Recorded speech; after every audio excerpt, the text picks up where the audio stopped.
Yo. I timed it to the music there. Hello. Hello, hello. Hello, hi everybody. It is I, Lance. I have risen. I have risen from the grave. I didn't rise from the grave, but I did rise from like my bed. I was kind of knocked out yesterday. I don't know what the hell happened. I was talking to my mom about this, and she had an idea about what it was, and I'm like, no, that wasn't it. And I have no idea what it was, because like I woke up yesterday with every intention to go to work as usual. I was like, hi Sue, hi Spion, welcome on in. I hope you're having a wonderful day. Hello, hello. But yeah, no, I woke up yesterday with like a weird dizziness and a headache. It wasn't even like a normal headache. I was just slightly off. Something was off about me. Like I wasn't working properly. I was off balance. I was all kind of like turbo tuberculosis. Is that what tuberculosis makes you feel like? What are tuberculosis? What are TB's symptoms in adults? A bad cough lasting more than 3 weeks, chest pain, coughing up blood. No, that it's not that. Thank God. I know enough about TB thanks to watching Hank Green and stuff. Well, John Green is the one that's like the advocate for tuberculosis prevention, but close enough. It's the brother. John Green, famously Hank Green's brother. But yeah, no, I don't know what it was. As soon as I like got up, I even had breakfast. I was trying to like be normal while I was having breakfast, thinking that it'll maybe pass once I properly wake up and all of that. And as I was finishing my breakfast, I just kept getting dizzier and dizzier, and I was like, fuck, I can't go to work like this. I'm gonna pass out if I move any further than this. So I immediately went to texted my boss, and I was like, boss, I'm dizzy as fuck. I can't go to work. I'm just gonna lay down. And then my boss was like, okay, good. Take care of yourself. And then I proceeded to die for the rest of the freaking morning. Like, unironically, that was 8 p.m. 8 a.m. I'm sorry. That was 8 a.m. I went to bed again at 8 a.m. I woke up at 7, got through that whole thing while dizzy as fuck. I went to bed again at 8 p.m. Metabolic collapse? It could have been. Maybe it was lack of sleep or something, because I slept like a baby. The body cannot maintain normal functions, including severe illness, malnutrition, or metabolic disorders. Immediate medical. It wasn't that serious, though. It wasn't that serious. I was just kind of dizzy. I just felt kind of dizzy, and as soon as I went to bed and like laid down, that dizziness kind of just like went away. I took a paracetamol, or as you guys would call it, not you guys, but as the people in the US might call it, Advil. I think Advil is paracetamol, isn't it? Is it not? No, Advil is ibuprofen. What is the common? Tylenol. There you go. That's the one. Either Tylenol or Panadol. That's the brand name. We don't have it here. We just have it as paracetamol. Often have that after donating blood. Oh, that could make sense. That does make sense. But I didn't do any of that. The autism, yeah, the drug gives autism. Exactly. Maybe that's why I'm the way I am. I just like I raw dog paracetamol like crazy. No, I don't. But oftentimes, whenever I'm like not feeling great, I'm getting like a headache or something like that, paracetamol is usually the thing that I go for. It's a painkiller. Fever reducer. I don't take it for everything, but for that, which wasn't like extremely serious, I thought might as well. And I took it, went to bed, and I slept throughout the whole morning. I literally woke up at 12 p.m. Like after I just did not exist for that whole morning. I guess my body just recuperated while sleeping, and also I guess the paracetamol was doing its thing. But yeah, that was a whole ordeal. It was crazy because I woke up and it turns out that my boss had texted me something else after she told me to take care. And I was like, oh fuck, I should have responded to that before I died, and then I didn't. But it was okay. I made up for it. And today everything was normal. In fact, just like a few hours after waking up yesterday, like the second time, I was already feeling a lot better. I was still kind of like dizzy a little bit. Like if I stood too much, I would have been kind of like a little bit off. But I was doing way better.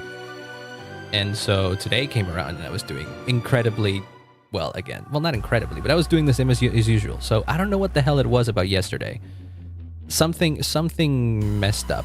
Something messed me up in there, and I don't know what happened. But whatever it was, I'm good now. I'm good. If I get bad, I guess I'll have to go see a doctor about it. But like so far, so good. This might be one of those weird cases where this is just your body telling you that there's something wrong and maybe you should get it checked, just in general. which I constantly don't do because I'm lazy.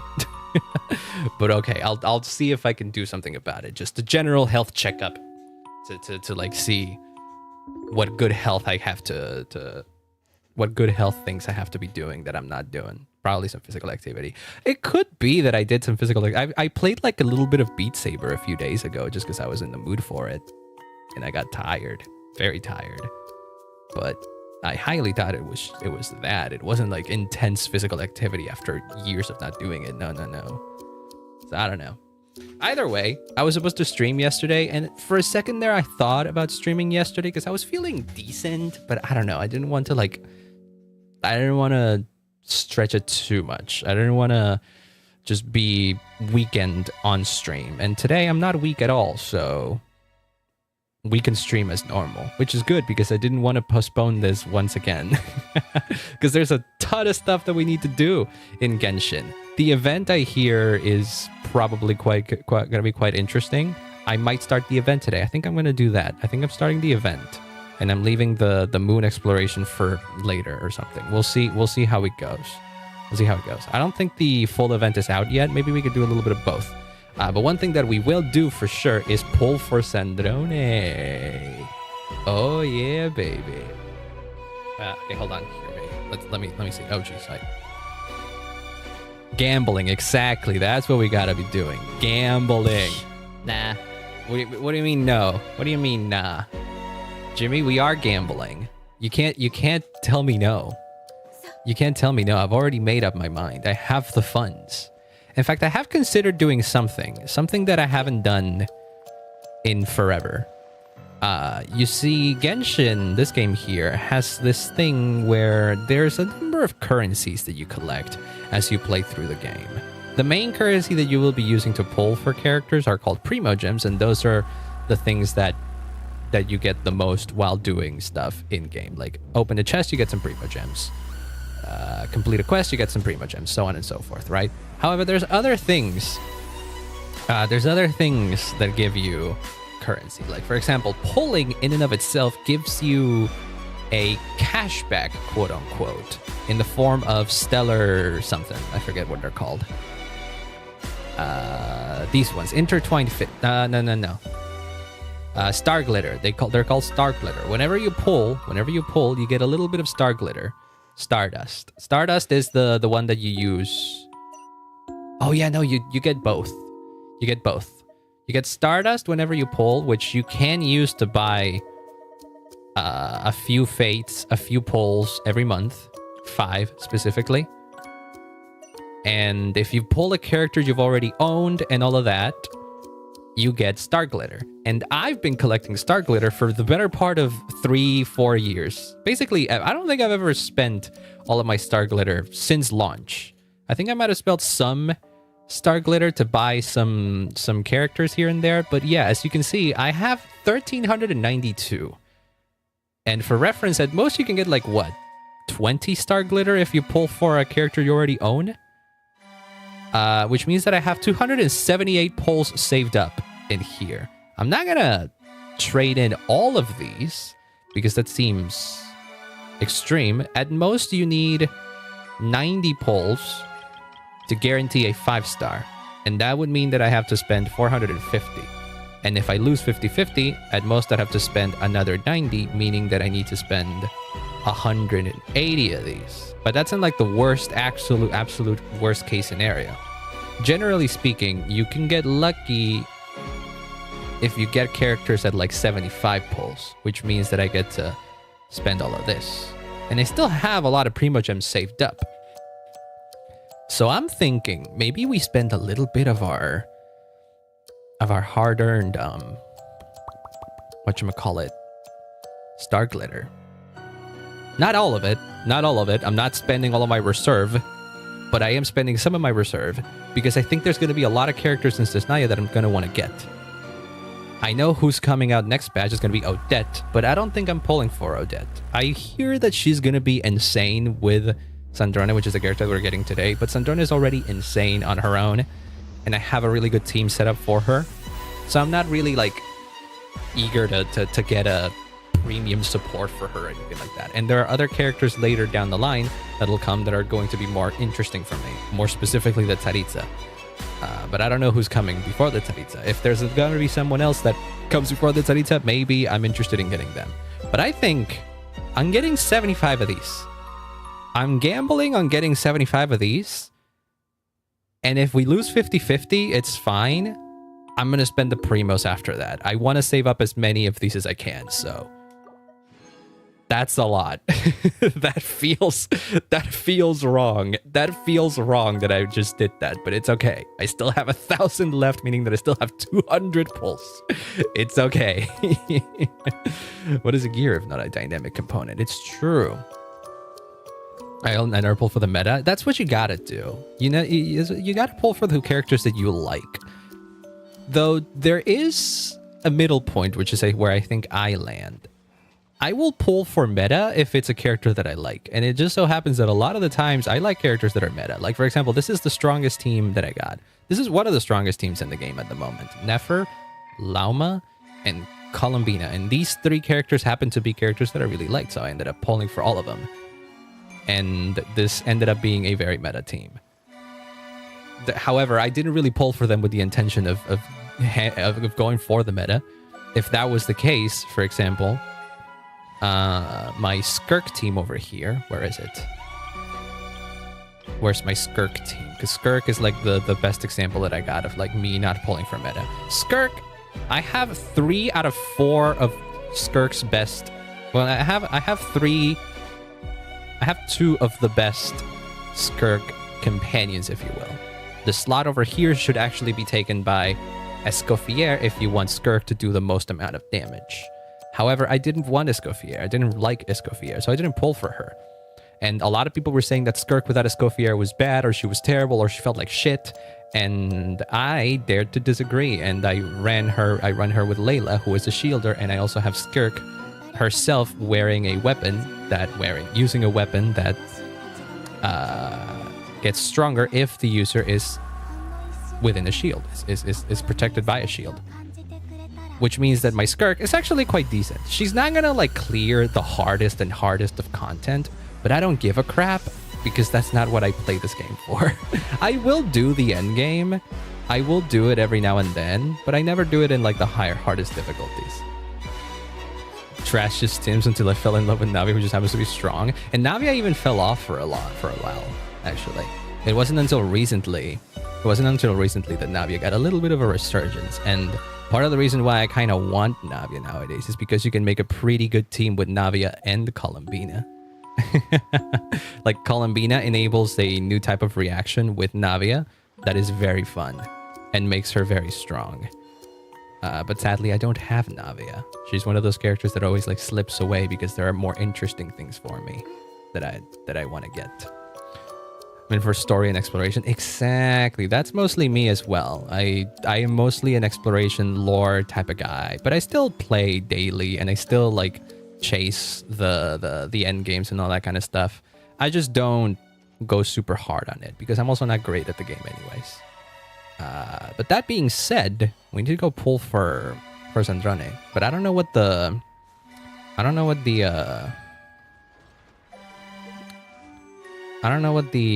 best spot for this is. Oh, and I already had a bunch of fates saved up, so we're basically now have 87. Okay, that's good. That's gonna be good. I was more for the plot kind of vibe. No, I think it's different. There's a lot more involvement in here than just watching something. But kind of a similar vibe, I guess, if you really want to be specific about it, I guess. But okay, let's see. We're listening to TNB's rendition of Sandrone's theme, by the way, in the trailer, which is freaking fantastic. But hold on. Okay, so I know for a fact the team that I want to have is just Columbina, because Columbina and Sandrone are basically girlfriends.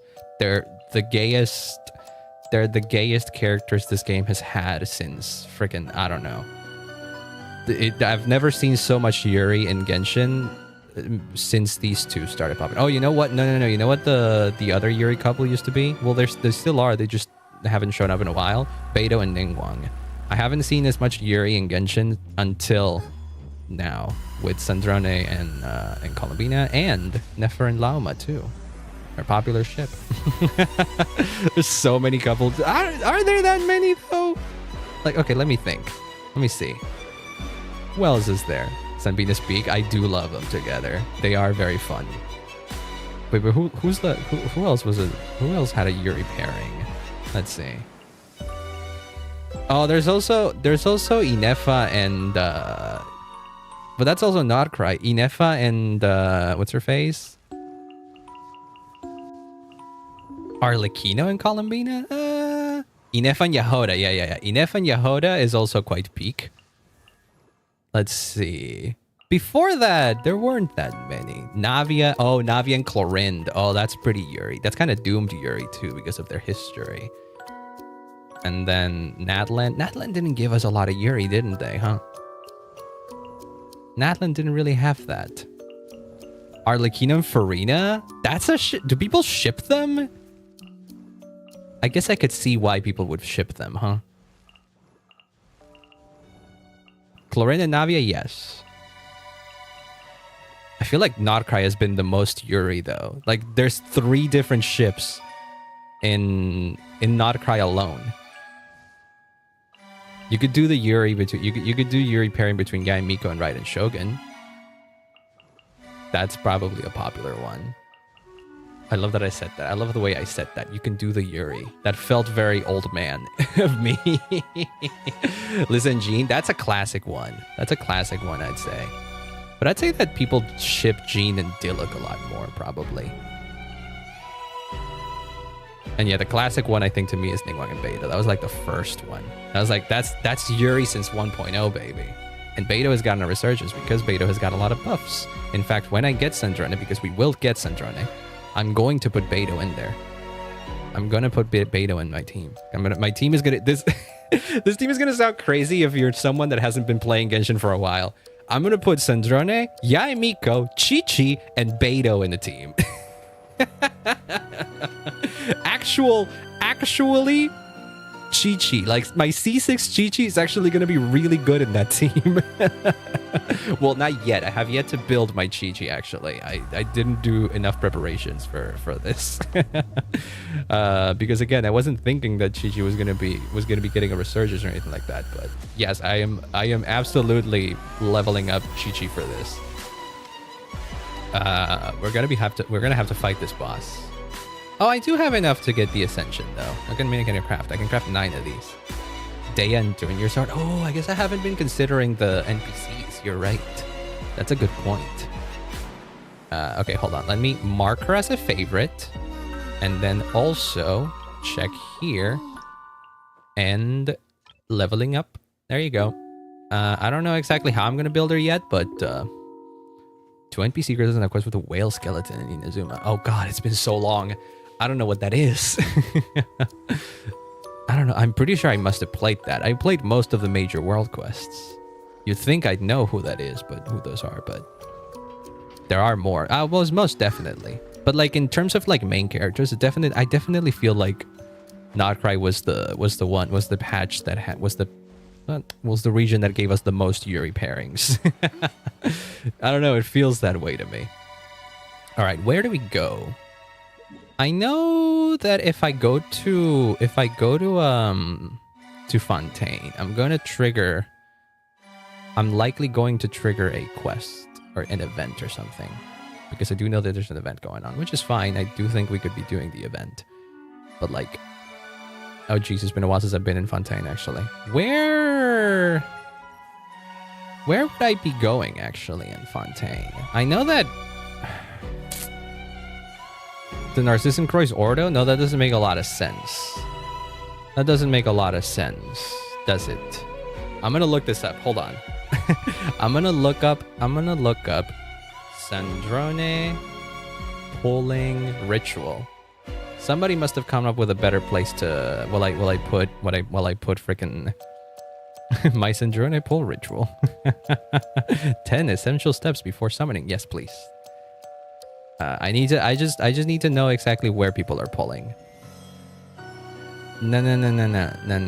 This is just ridiculous. This person is doing a bunch of bosses and stuff before that, and I'm like, no. You just need to have a character in a location, and then you pull. That's what I need to know. I need to know where people are doing it.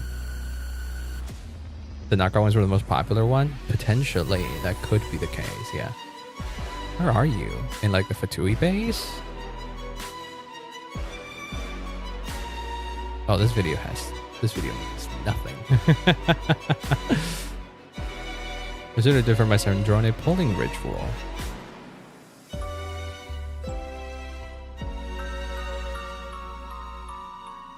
Explode your entire team. Well, I won't be doing that. Wait, let me see. Alan Guillotine. Where does he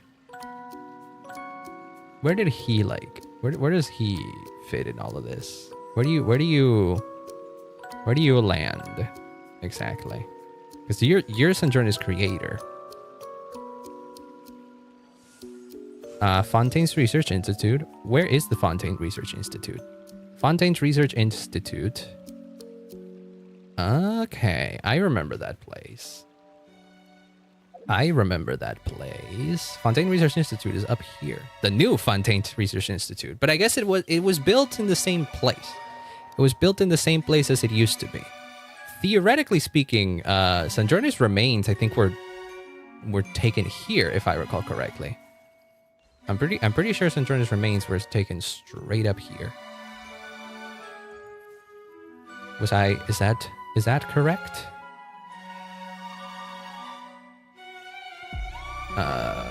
Sandrone's remains.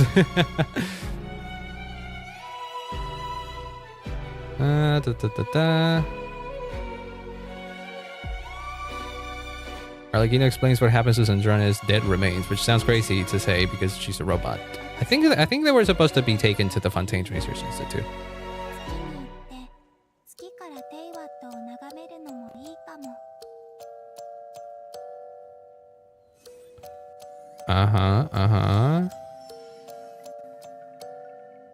What happened to her body?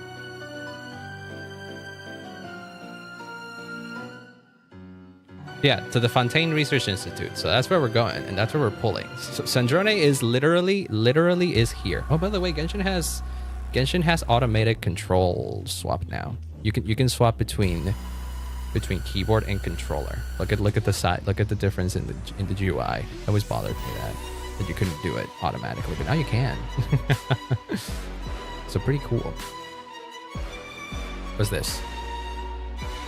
Book donation statistics. I don't think this has anything to do with Sandrone. I wonder if there was anything that changed in here after having done the story. Paper use initiative? No.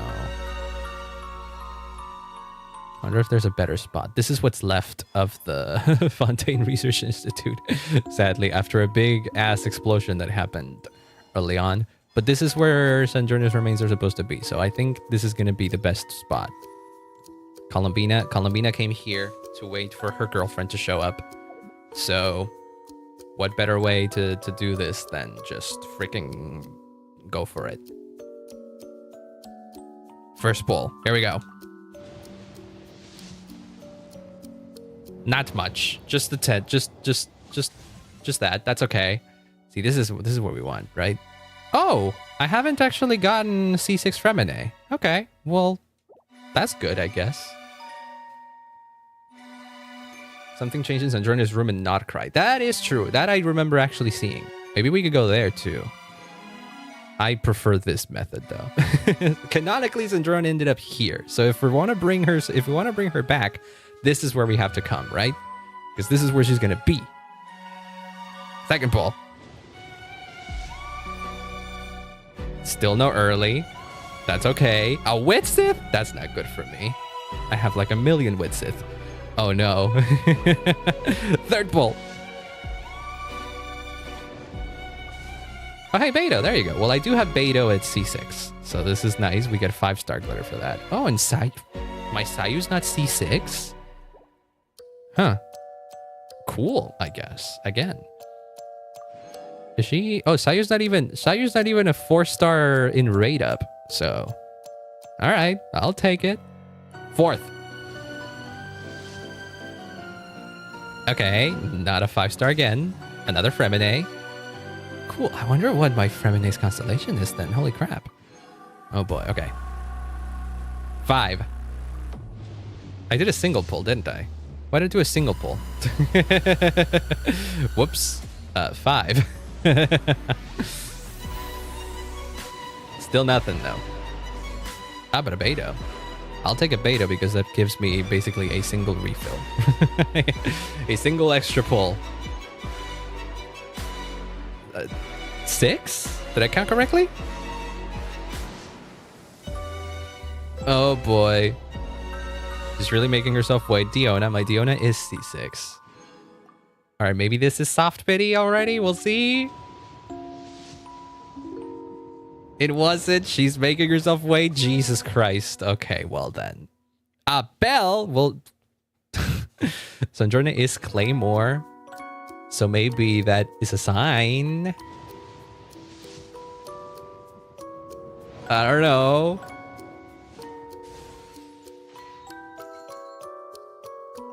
It was a sign. Let's go. Let's freaking go. Okay, we're good. My game plan worked perfectly. You didn't even need to go lurk. You didn't even need to say that I'll get her soon. I literally just now got her. Let's go. Oh, and a rust bow. I have like a million of those too. That's where you got her. Exactly. You've given me your blessing. Would have been great if I got a double or something, but I'm okay with this. I am okay with this. My savings are saved. I get to go to Snezhnaya with a full ass team. Look at that, the girlfriends are back together. Bye for now. Thank you so much for the lurk. I very much appreciate it. I hope you have a great rest of your day.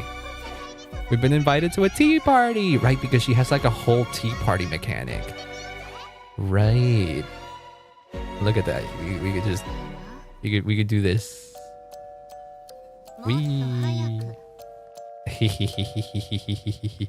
I hear she's actually, and I even have like a weapon for her.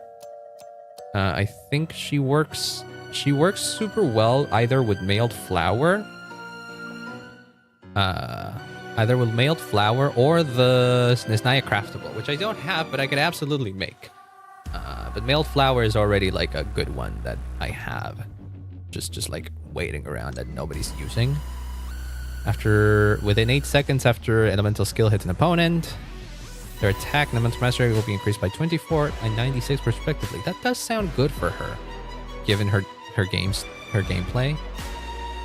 Look at the amount of bells that I got. Holy shit. And why is Razor wearing one? Oh, poor guy. He's stuck with a terrible ass weapon. But yeah, we'll see how we go. Also, she kind of does fit the mailed flower. No, she doesn't fit the mailed flower aesthetic. What am I saying? It doesn't matter. You basically never see her attack with it. Because as cool as these animations are, she's one of those like Claymore characters that doesn't actually hold her Claymore character. You do this with her instead.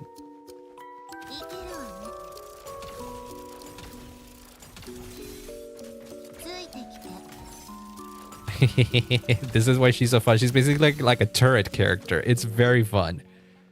It's very fun. And you can like aim it around everywhere as well. You can literally like shoot upwards. She reminds me a lot of Vilvi and Honkai Impact. Vilvi and Honkai Impact kind of has like that same aesthetic of summon a big giant robot that shoots for you instead of you shooting yourself. I like that shit. But yay, we got it. We're ready. The problem is that I didn't pre-farm shit for her, so whoops. Oh, I do have a bunch of the robots that I need to ascend her though. Oh, I did fight the Watcher a few times. So that's good for me. Okay, I had a good amount. Now I need 8. I still need 30. Okay, but now that I have this, I can literally just do this and add to the level up plan. Oh, Prune is still there. Why is Prune still there? Prune doesn't need to be there anymore. She got everything she needed. Yeah. We don't gotta pull for her yet. I still need 134. 135 to collect, so that's good. And 40 of these. Her character quest I don't think is out just yet though. Which means that I can't exactly get everything for her. Well, I can't get everything. We need these. I think there was like more around here, but I don't remember where. Been a while since I farmed for this shit. But yay, we got her. We got her. I'm happy. Now I can actually build my team. Hold on. As much as I would like for Columbina and Sandrone to work on the same team, they kind of didn't build them in that sense, and I don't like that. I wish they had. Nefer, Lauma, Columbina, Kokomi. We're back to this team. I had this team set up, which is not great. It's not particularly great. And I didn't really use it much. I think I tried it out once and was like, this is kind of awkward. So here, the new team is going to be Sandrone. It's going to be Sandrone. Where are you? Sandrone. It's going to be Yaemiko. I think I have to like revise Yaemiko's build actually now that I think about it. Because Yaemiko's like built different now, literally. But that'll be a thing for later, I guess. After you, Chi-Chi. Or actually, no, Beto. We'll put Beto here and Chi-Chi in the last spot, just because aesthetically it makes sense. Where is Chi-Chi? There is Chi-Chi. If you tell a 1.0 player that this is a meta team nowadays, they think you're fucking crazy.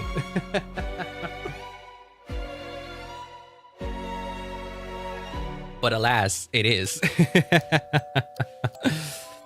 It absolutely totally is. That's crazy. Very fun too.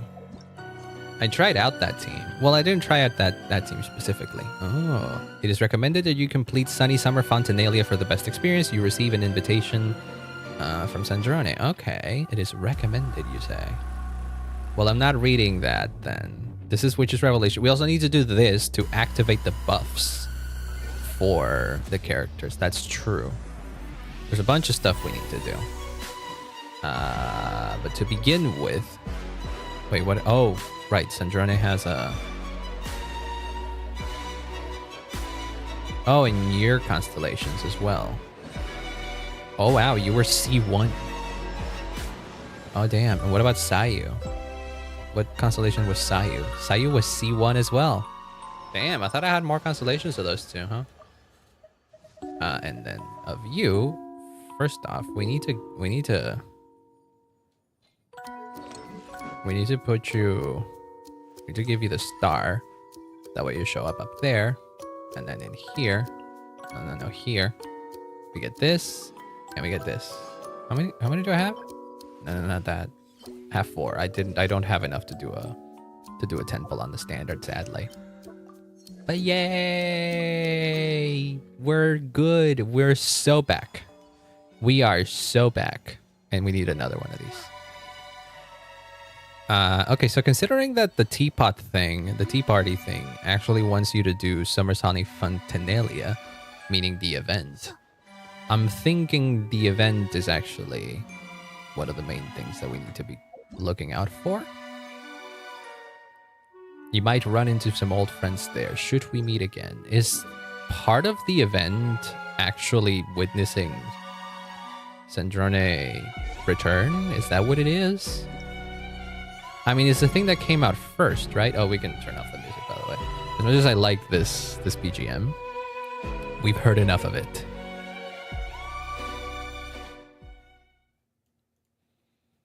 We've heard enough. We've heard enough. We've heard enough, I say.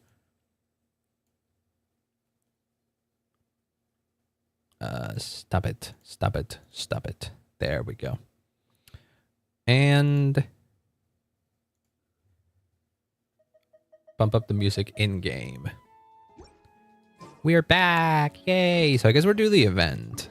The event seems like a nice thing to do. We'll see. We'll see how it is. And then depending on how the event goes, I'll see if I finish the rest of it on stream or if I just do it on my own time. Because there's a couple of other things that I want to do on the stream. Because I think will be interesting. And I definitely want to, like, you know, record that for posterity. And that is exploring the moon. There's another... How do you even... Actually, how do you get the moon? How do you open up the moon map? Maybe you do it through here? How do you? How do you? Let me check. Events. Because you can go to the moon now. That's another thing that would blow up a player's mind. Okay, well, there's apparently an extra area opened up over here in Notcry, actually, with a statue of the Seven and everything. Realistically speaking, it'll only be a small island that takes you up to the moon. Kind of like Dornman Port ended up being over here. It's just a way for you to go to the old sanatorium, which takes you to this bigger area, the Temple of Space. But okay, we'll see. We'll see how the event thing goes. Because, like, if I recall correctly, this event is kind of based on the premise that it's a film festival, and the theme is Alan Guillotine. Guillotin. Apparently, it's Guillotin. I've been pronouncing it wrong this whole time, and that must have sounded like an idiot. Hi, Chiori. Hi, Farina. Happy Fontanalia Festival. I feel like I think there's been an event of these before. I just don't even remember. Oh, wait. I think the previous Fontanalia Festival was actually the one with the murder mystery. And that was pretty sick. With Chevreuse, yeah. And the one that had Ayaka's skin, too. Yeah. Darling camera operator and clapper loader. Those were our roles. I'm glad you remember, because I didn't. I guess you could say we came back to celebrate, right? Last festival has some unexpected hiccups, yeah. Celebration of the entertainment industry? Yeah. Is that Alan Guillotin in the background poster? Is that the guy? He looks way cooler in there than what he actually looked like in, like, the trailer for Sandrone. It's been a while since we saw Chiari, holy shit. Boost brand recognition? Yeah, no shit. Best director, best costume design, and best camera operation. Is that really that important of an award to have? Imagine if the Oscars gave awards for the camera operators. Best cinematography, if anything, should be that award, right? Musketeer Pictures Film. That's the name of the studio that they put together. Was that already a thing in the previous version in the previous installment of this event?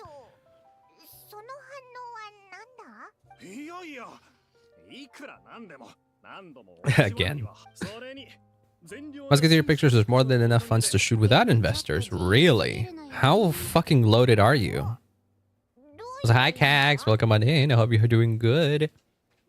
I'm doing way good, way better. Go to the store. Do you need anything? I could get a few. I could get a snack or something. I'm drinking coffee right now, but I could always use a little snack alongside the coffee. But no, we're doing good. I got over my dizziness and just general not well-being yesterday. And I won 50-50 in the gacha. So all around good wins today. Hope you're having a wonderful day, though. Now we're just doing the event to catch up with everything else that we need to be doing. To the film based on a popular novel. The Musketeer ones? Is there a sequel for the Musketeer one? A striking young mademoiselle wandered in by accident. And, Columbina? That sounds like Columbina. Gotta get sick to win the gacha. Yeah, it's as if the universe itself was telling me that yesterday was a bad day to pull. So the universe was like, nah, don't pull today. Push the stream for tomorrow and you'll be good. And made an all day about to pull an all-nighter. Oh my god, take care of yourself. But also, hell yeah, pursue your passions. But also take care of yourself. Hope it goes well though. Where were we? Right, Columbina. Her surroundings turned into the perfect shot. Columbina does have that ethereal vibe that makes her look good in any shot, doesn't she, huh? My script is entirely unworthy of her. We're not worthy.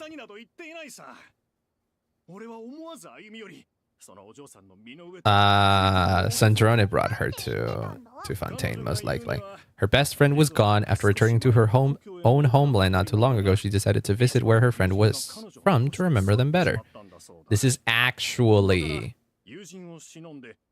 before... Okay, this is actually after the events of the Not Cry story. Okay, so this is the order in which we should be doing things. Okay. Deadline set to tomorrow, and I'm only now finishing reaching... Oh, no. Okay, well... I hope you can get it. You're a crafty person. I'm sure you'll figure it out. You're crafty and talented. I'm sure you'll get the animation done. I trust. Sucks that you had to pull it out all-nighter though. That is a bit of a shame. Seems like you're a busy person if that is the case. I try not to like let my projects turn into me pulling all-nighters. I hate doing that. I've done it like once or twice during university days, and I hated it every single time. It was bad.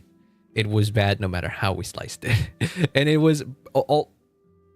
one of the times specifically was like very avoidable too.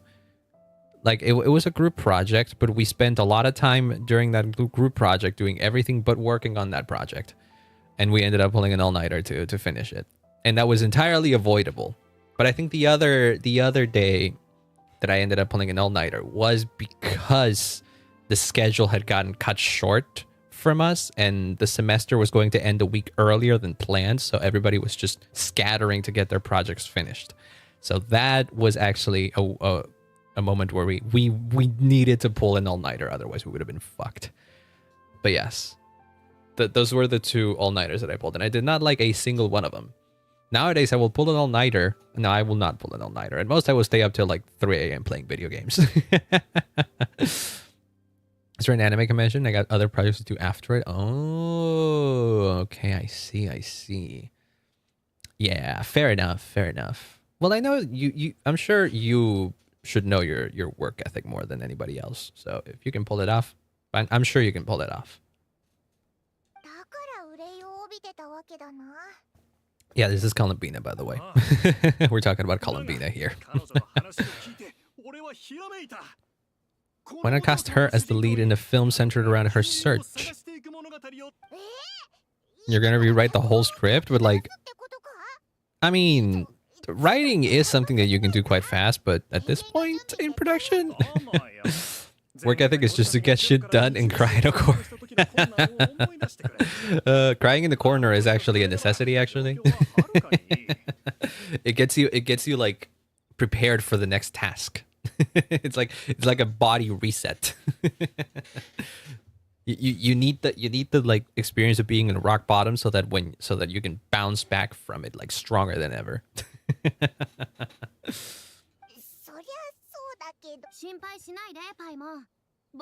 We support Xavier's decision? Really? Gotta be your own underdog story. Exactly. That's where the delusion comes in. If you're delusional enough to think that you can do it, then you can do it. That's how I got into Starlight Revo. And ironically, I thought I was like a nobody, that I was like, there's no way they're gonna look at me. And then it's like, oh shit, no, we're here, Starlight Revo. Hell yeah. Yes, please finish it. We were just talking about, you know, pulling all-nighters and all that kind of stuff, but if you have a vision and you really want to get it done, then do it.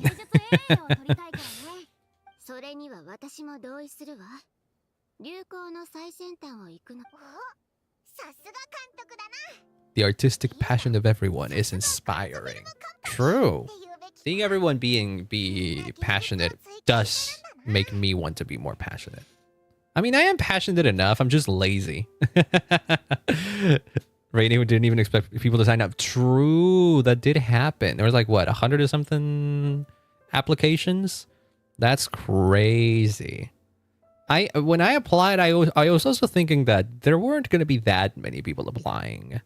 Not because I didn't believe in Starlight Revo or anything like that, but I knew that, you know, just being realistic about the proposition of Starlight Revo as a group, I wouldn't have expected that many people to sign up. But I'm glad it did. I'm glad that people believe in it. Hell yeah. Love being a part of it, and I love what we're doing. And we have really great plans. Oh shit, I moved into the controller thing now. This is weird. This is weird. I hate that mouse and keyboard have a different UI. I don't know why. I prefer this UI, but I do not like mouse and keyboard controls. Why do they make the UI different? Hi, Quartz. Welcome on in. I hope you're having a wonderful day. We got Sandrone in like in a we won 50-50. She came at like what, 80 something pulls, but we won 50-50, and that's what matters. Hell yeah.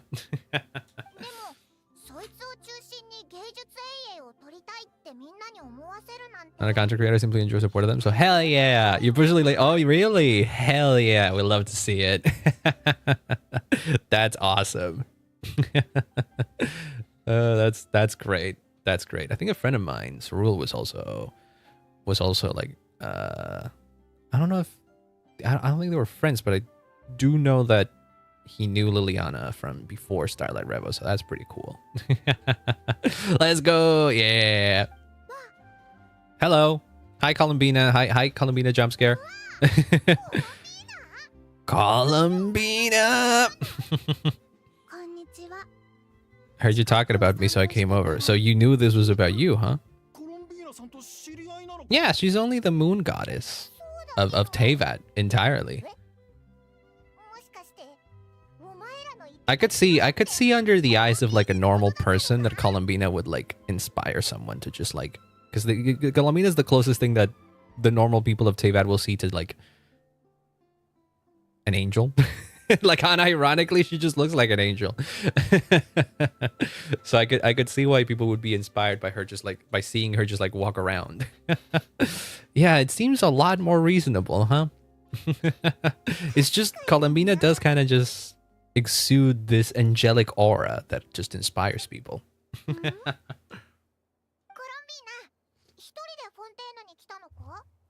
Yeah, nowadays you're probably like on the moon more than anything, right? I wanted to visit other nations once things settled down and not cry. I went to the curatorium to ask Nefer for advice. She told me about the film festival and said it might be fun to visit. Okay. Oh shit, that me bumping into the desk. Received quite different travel advice from the two of them. How so? Lama told me to go out and experience new things. Yeah. You would be really good friends with Farina, Columbina. Your names even rhyme. Holy shit, I didn't realize that. And Nefer said don't trust anybody. Well, knowing Nefer, that does make sense as an advice coming from her. This Nefer cares about you a great deal, too. Exactly. One wants you to experience the world and, like, make new friends and just, you know, broaden your horizons. And the other one is telling you to be careful.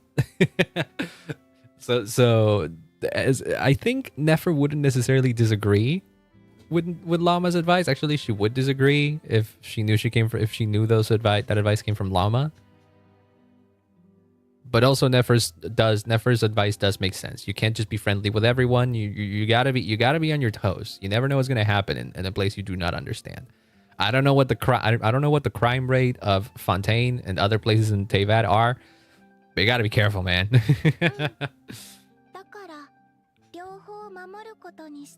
Turn strangers into friends and then I can talk to them.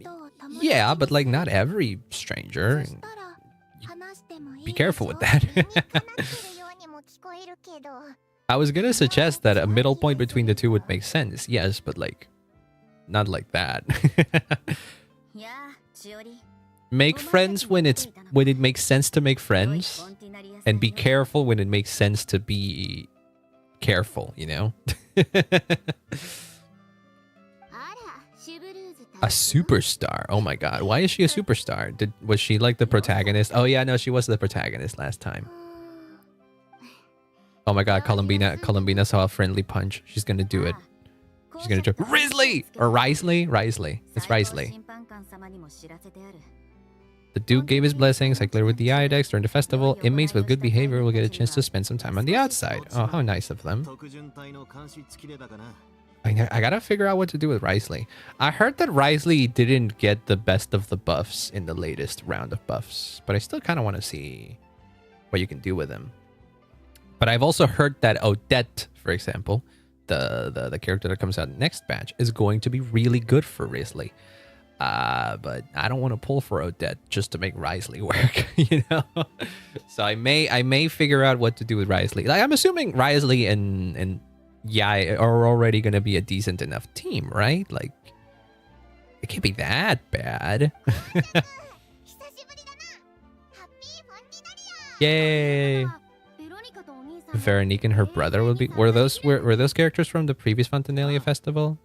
A little son will do them so good. Yep, that's Columbina. See, we can have Columbina befriend all of these people because we trust all of them.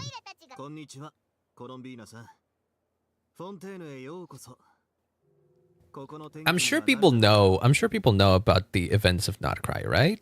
Like that must have made the news in other places, right? That's not how you do. Okay, fair. You know what? That's okay. You can do that. Not the good kind of thing.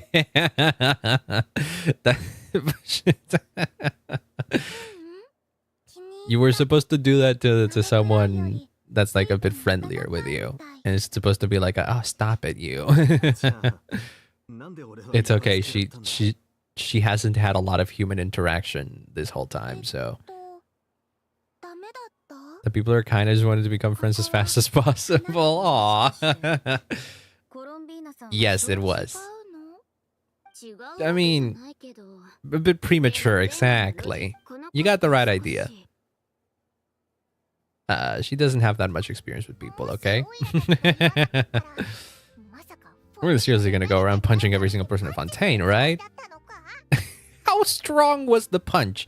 I mean, I know that Risley's probably like strong enough to take any punch, but like, how strong were you punching him right there? Just the ones I wanted to be friends with.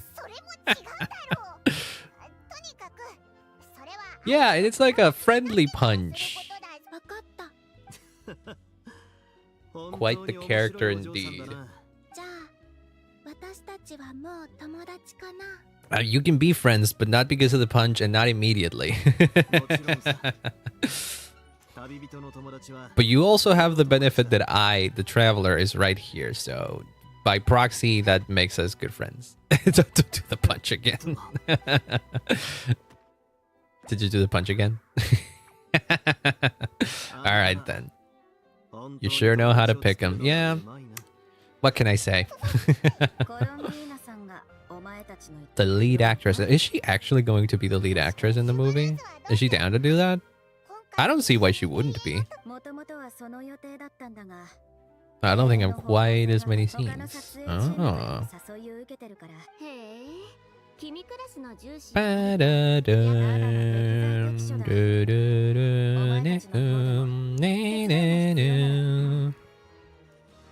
Scenic locations around the Court of Fontaine. I would say that the entire Court of Fontaine is a very scenic location. It's one of the prettiest cities in the game. I wonder if... Is the Court of Fontaine my favorite city in the game? It might be, actually. Because, like, Nadlin doesn't have a main city. Sumeru City's nice and all. I do like it. But I don't know, the layout of it confuses me. The Court of Fontaine is fantastic. Yeah, from like a city standpoint, I kind of really like the Court of Fontaine. That's my vibe.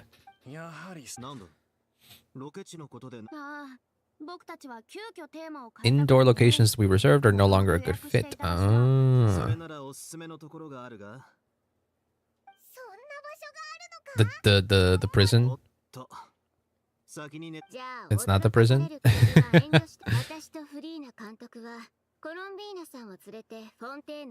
Wait, but like, did Columbina accept this? Did Columbina ever accept this? You can trust these people, though. Okay, well then, I guess she's gonna be the lead actress in this. Good. Maybe we'll run into each other on set.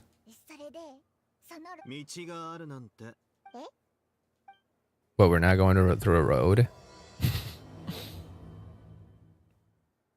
I'm telling you, he's gonna pick the prison. Oh, the wing-a-let. Oh my god, are we using the map? The wing-a-let. Oh my god, yeah. We can run around the wing-a-let? Is this a limited thing? Can they just keep this around forever? This seems like a cool thing to just like keep. What, film the entire thing on this one ship? I must focus on the fact that this is supposed to be underwater inside the Fortress of Meripede, but like, it wasn't used for the thing it was originally meant to be used, so might as well reuse it for something now, right?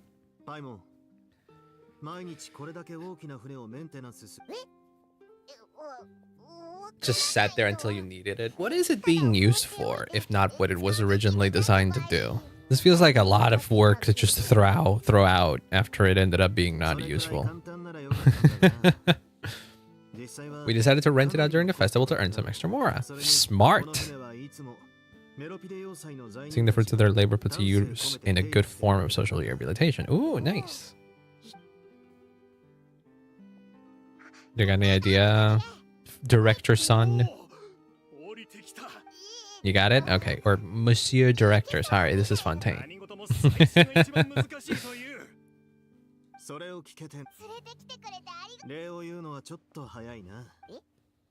What else is left? The rental fee was high enough to scare off plenty of other film crews, but she didn't blink, made quite the generous offer and didn't even attempt to haggle. Who was it? A fishing permit and a business license on her desk. Just planning to use it for some kind of restaurant or aquarium.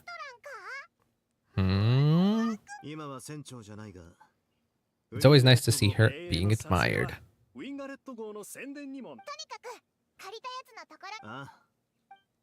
Wait, so is Sandrone not gonna show up in this story?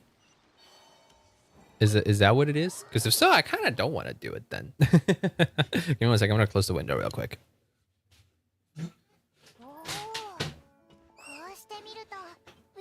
Oh god, it's cold.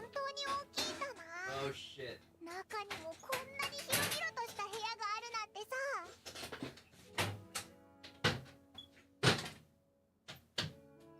Oh my god, it's fucking freezing outside. Dear Lord. Dear God.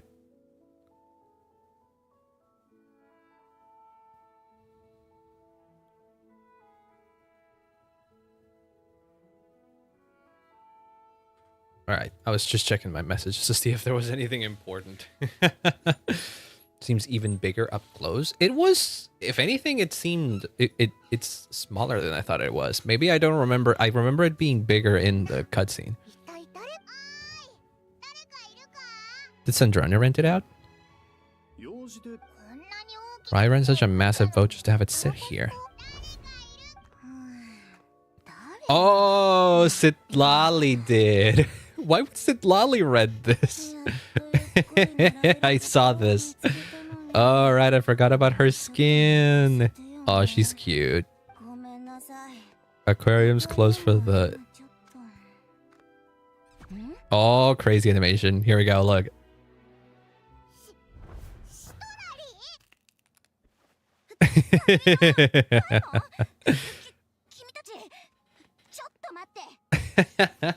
I love those custom animations that they've been doing. It's got so much life. I love it.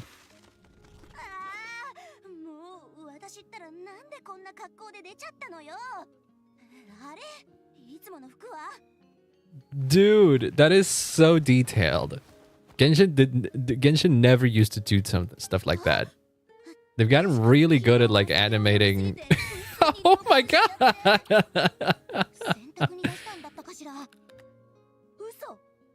I don't know what the hell they did to like achieve that, but I know for a fact they couldn't do that before. All right, she doesn't like us seeing her in those clothes.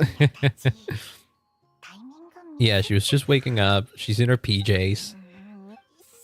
Hello. I wasn't gonna say anything about it. I mean, she looks cute. She looks cute, but I will say, I think I just prefer her default outfit, though. I don't know. There's something about Genshin 5-star outfits. Well, not the outfits that are 5 stars, but outfits that are on 5-star characters. They aren't as good as their original. Like there isn't any, well, I would say maybe the only character that has a better outfit than their default is Diluc, but that's it. Which is funny because he's the only one that has a 5-star one. They sacrificed PS4 support for better animation. Honestly, they did. They might have done it. I would say they sacrificed PS4 support both for better animations and more detailed environments and all of that. And also higher quality models. Because like, if you look at like the Traveler's new model in comparison to the old one, you would notice that the hair, for example, is a lot more voluminous. The clothing has a lot of a, not a lot, but like a higher level of detail. So I would say that there's a lot of tiny things that it may not look like much if you play on PC, for example. But there's definitely, they would have definitely caused a bit of a hiccup in performance for the PS4, who is running on a very, very old drive. Like they would have had to, like, if they wanted the PS4 to still be working properly, they would have had to like put Genshin on like the lowest of settings to achieve what they were achieving. Because the game still runs on phones. And there's no way that the PS4 is like weaker than most phones. No. The PS4 is weaker than some high-end phones. So they probably would have needed to do some parity to that as opposed to try to do parity with other, with like, you know, the PS5 or PC as they're supposed to be in common, right? But yeah. It's a shame. I played Genshin on PS4 for a little bit. Not because I wanted to. I had to travel and I took my PS4 with me. And it was a time before I got my Steam Deck. Nowadays, if I need to travel and still play Genshin, I'm gonna play it on my Steam Deck. But before that, I played on the PS4, and it was kind of a nightmare. Not that the game didn't run well, it's just that the loading times were crazy. Are the early phones stronger than PS4s? I would say so. How strong is like the latest Samsung Galaxy phone? Like the S25. Is it S25 is the latest one? S25 and S25 Plus. This is January. Is there an S26? No, that's Galaxy S26. Apparently, yes. How powerful is like the S26 Plus? Like as a graphical thing, for example. I mean, they're different beasts in the sense that one is a mobile phone, right? So it doesn't feel fair to compare. But like, let's look at like the most the most objective comparisons, for example. PS4 specs. PS4 technical specifications.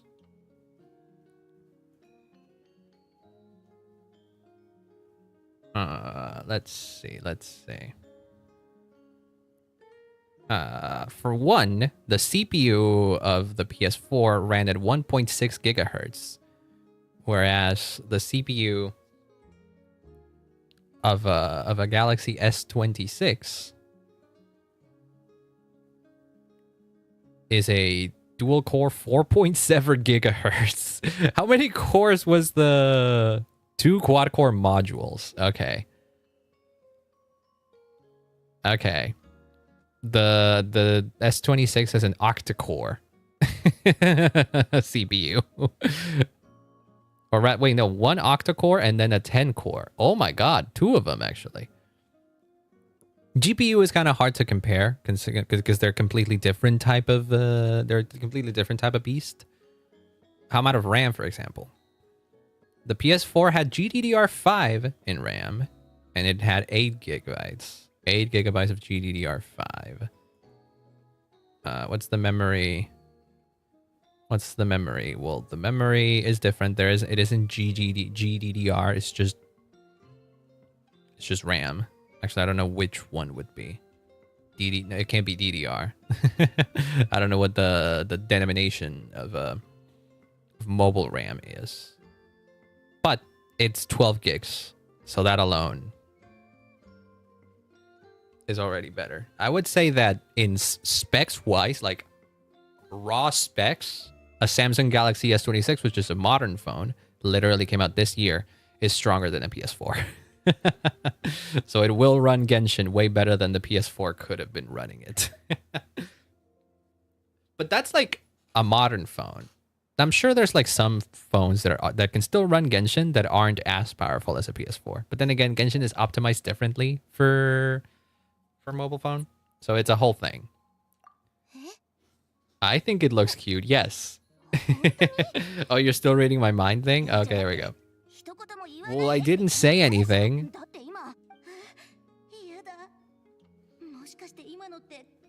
Yeah, you still have the thing where you can hear my thoughts. I'm sorry, said Lali.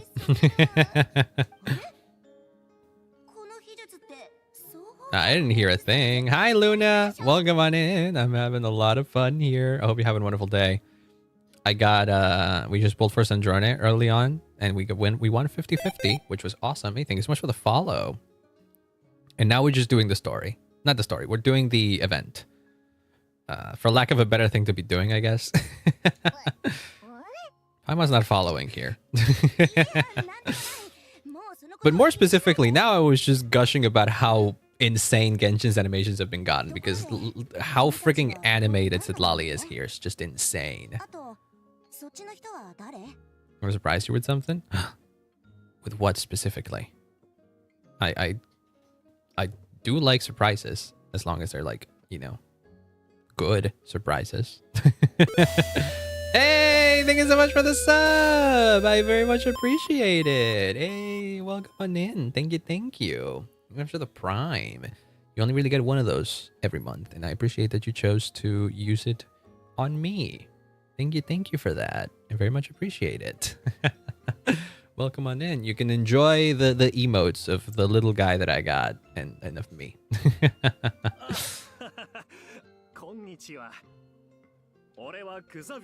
Yeah. Right now we're just curious about why you rented a whole ass ship. Was it just to sleep? Yeah, are you in town for the festival as well? Ooh, wait, is that a... Did you...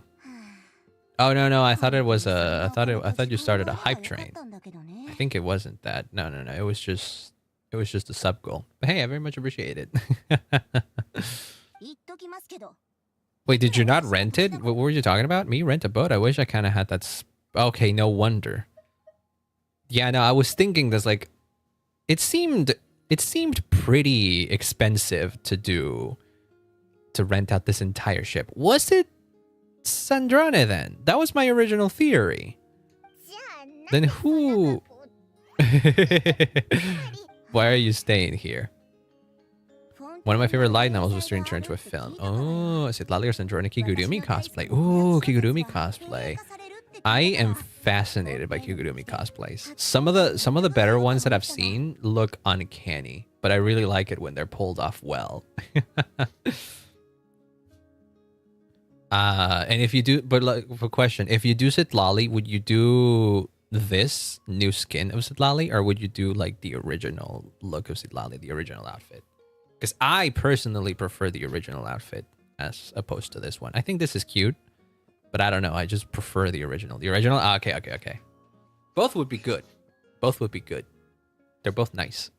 I just prefer the original one. I don't know why. I couldn't even tell you why exactly. Oh, you know what? I think I can tell you why. I like the colors of the original more. I don't know. I do like them. I tend to prefer characters that have like contrasts in their designs. Like if a character has like light hair, I like it when their outfit has the complete opposite of that, like more darker tones. And Citlali, I think, has a good mix and match of both of those, you know? Everything was completely booked. Hell Wanted. See this one. I really like this fit. Oh, and you know what? Another thing I really like? It's the long skirt. That long skirt with the leg opening. Chef's kiss. I like that a lot. Man, the front desk. Did we show up too early? Is that so? Because I don't think you'd be manning the desk in your PJs, right?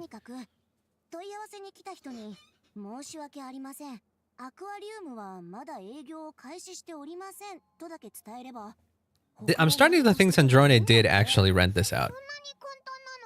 If she's setting up to like make her grand return or something like that, or maybe she just doesn't want to be seen in public just yet. That's why she doesn't want people to like show up here.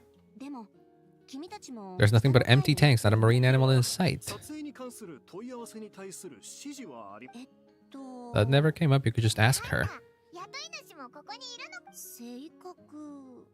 Even offered for me to move into a bigger cabin if I... Is this when we meet Sandrone again? The Traveler is gonna...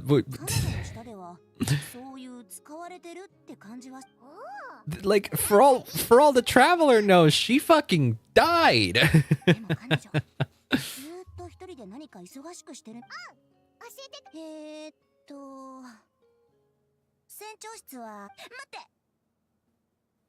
Whatever. At this point, yes. A Ningguang Kigurumi cosplay? Ooh, Ningguang. Ningguang's great too. That's another one where you gotta where you get like outfit choices, either the blue dress or the original. Again, either are good, but in the case of Ningguang, I really like her blue dress. Guillotin, oh my god. Miss Guillotin. Traveler should know the name Guillotin. Guillotin? Hey! Hi, girl. Been a while. I thought you died. Hello. Well, this is a bit awkward. This is a bit awkward of an interaction. Oh my god, whoa, her eyes have like gears that turn. Well, I didn't know of the gears. I didn't know they would be turning.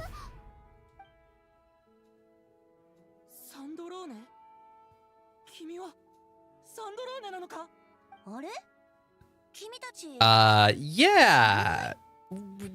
It's a bit more complicated than just knowing each other. We thought she was dead.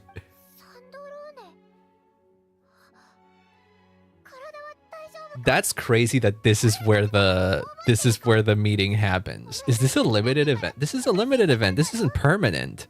God damn it, Hoyo. Make these things permanent. Why would it is it that hard to make this shit permanent? I'm in Beto cosplay. Ooh, hell yeah.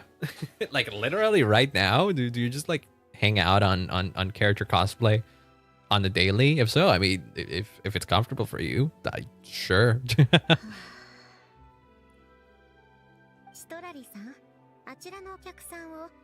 Yeah, can we have a little bit of a moment, please? This is exciting, but also, what the hell?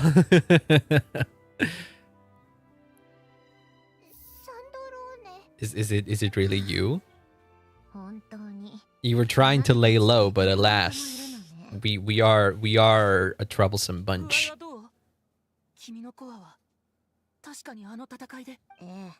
Destroyed by Dottore? Yeah, but I'm fine now. How did you? Who made you this new body? Was this like prepared in advance? Like, what's the deal here? Am I better in her cosplay? Hell yeah! If you're comfy, go for it, I say. Who's to say that cosplay should only be worn to like take pictures and like post them on the internet, or just like take it into anime conventions or whatever? If you really want to just do cosplay for yourself and hang around in your own house wearing cosplay, you could do that.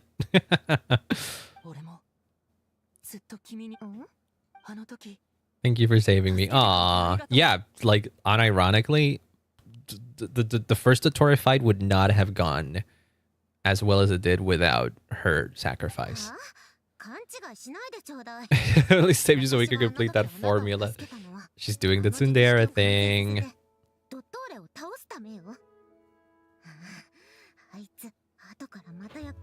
But we still took care of that with Dottore. Yeah. Lend my brilliant mind to the cause and take care of one part of the plan. Take the compliment, goddammit. What, Doki Doki SR Dea? What is that? I mean, I know Dea, of course, but what's the Doki Doki SR? Is this like a thing I can look up? Is it like a Wet Rose type of cosplay? Because I do know Wet Rose is a company that does cosplay for sale and all that kind of stuff. Oh, no. It is a different company. Ah, okay. Yeah, Doki Doki SR. That's a different company. Ooh, is a brand and SR is a type of cosplay. Oh, I see. Okay, I did not know of Doki Doki the brand. I did know of Wet Rose. That was the other one that I knew of. Oh my god, you can already buy a Tsaritsa cosplay? Holy shit. What the what do you mean you can already pre-order a Tsaritsa cosplay?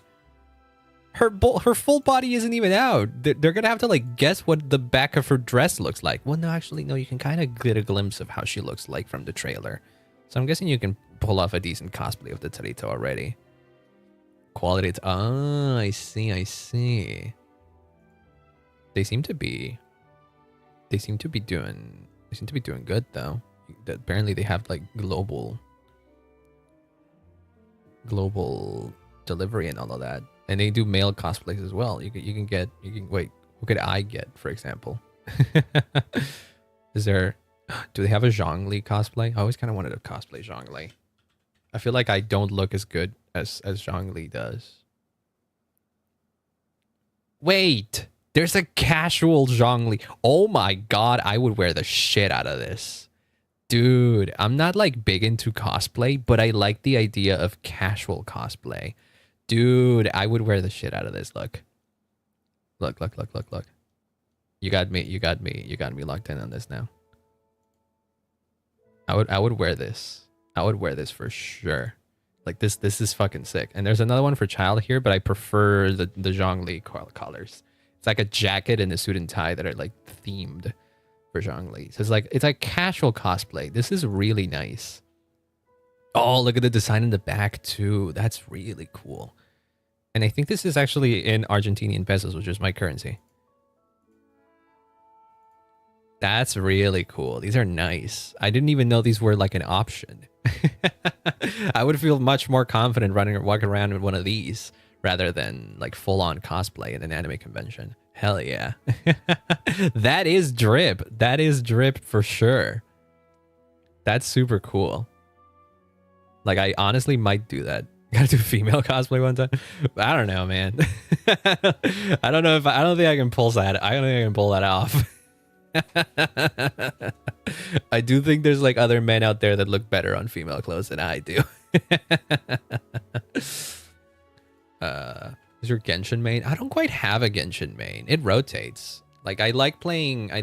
At the moment the teams that I play the most are my Nefer team, which has Nefer, Lauma, and Columbina, and the other is my Varka team, which has Varka, Nicole, Jean, and Mavuika.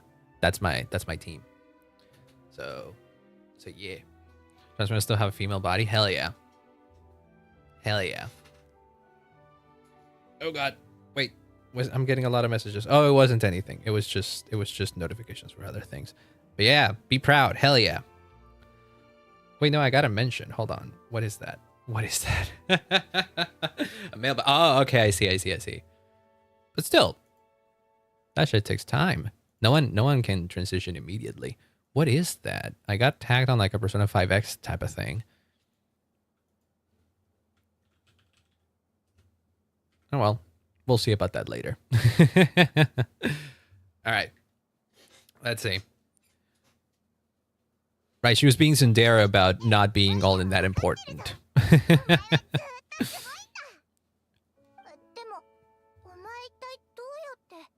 Dia cosplaying DMs. No need to do that. There's no need to like get in DMs for that.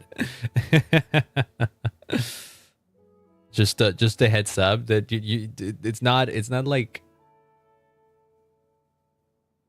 in good manners, I guess, in good like stream etiquette to just like send people unsolicited DMs and all that kind of stuff, or just say that you're gonna send stuff in DMs like that's not usually what what people do, you know.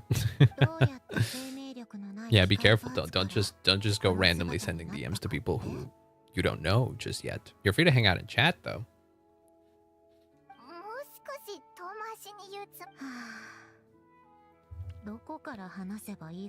Wait, what did you say? How did you go from a lifeless pile of scrap to this? Yeah, maybe not putting it so bluntly, but I would like to know the process. Did you rebuild yourself? Did the Fontaine Research Institute rebuild you? Was this a body that was left behind for you somewhere? Where's Polonia? I want to know what happened to Polonia.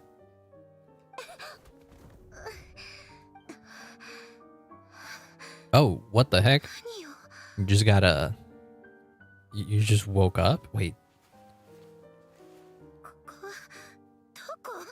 What the heck?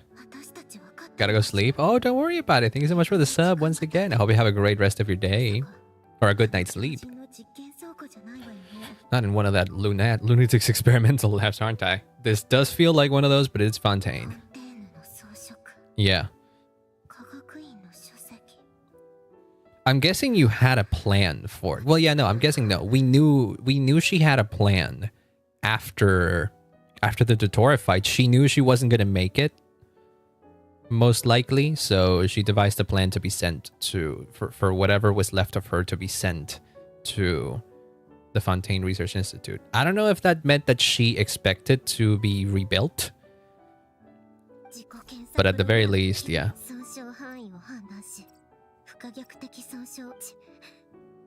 Severe damage. Oh my god, yeah, you can see it in the chest. Holy shit. No, Polonia!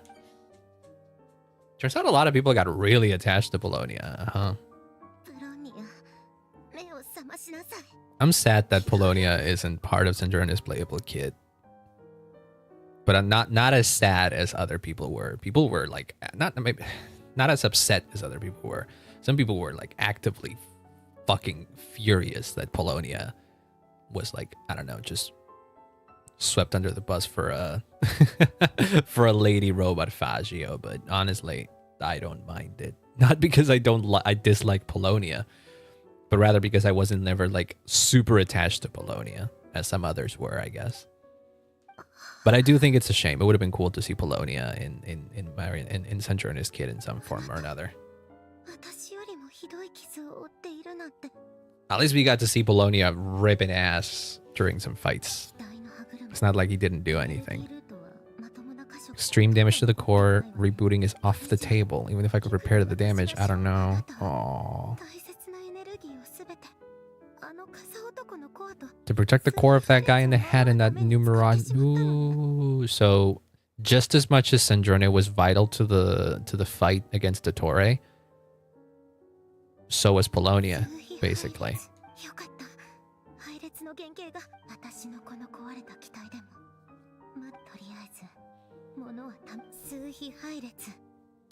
Connect the computing core to my body. This is you trying to see if you can still bring her back. Oh, fuck.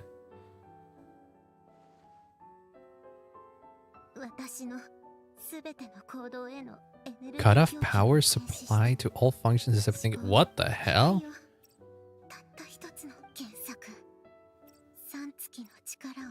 Oh, the first thing she wanted to check was to see if the plan succeeded.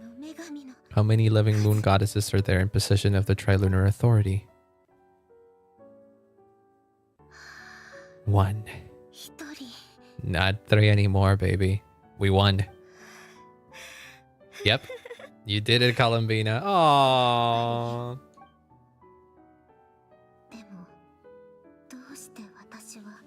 How did I survive? That's a good question. What triggered the reboot? A built-in message only visible after a core reboot. What the heck?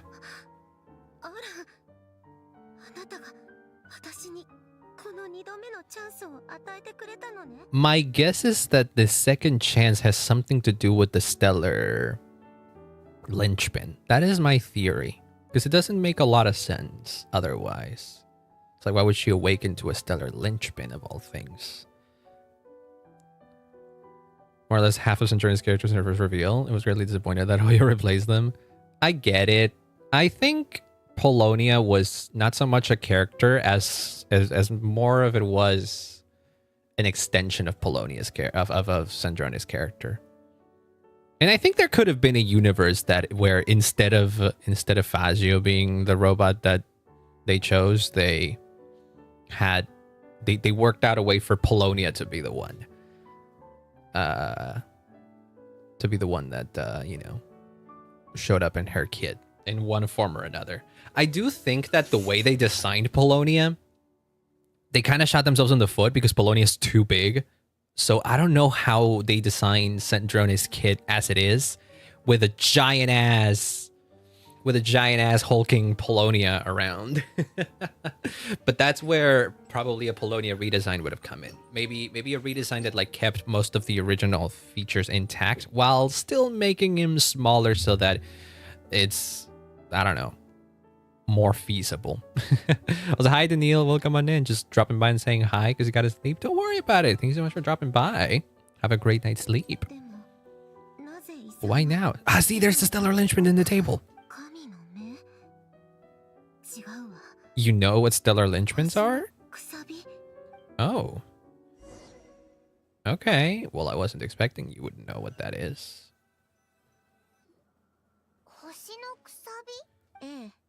It's a rare kind of vision.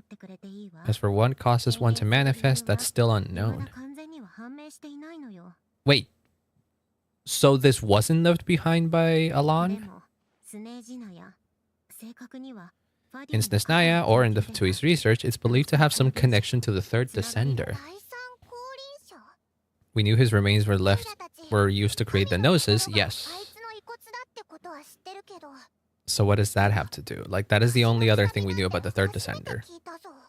Or rather, what ended up being of the third descender. Because the third descender, we already know who he was. His name is Saarlainen, or the Voyager, I think is his name. He was the one that fell in love with an angel. And the Heavenly Principles did not like that, and that's how the angels were cursed and became Seelies, mindless Seelies. And how Nicole, for example, lost her voice and all of that. That was because of the transgression of, I believe it was the first angel. Was it Koitar? I think it was Koitar. And this Saarlainen. So part of the punishment, I guess, must have been creating the gnosis from the third descender. But also, what the fuck are these stellar linchpin things? Of course we do. Come on now. Heavenly Principles use the remains of the third descender to create the 7 gnosis as a means to consolidate the Archon system. Yep.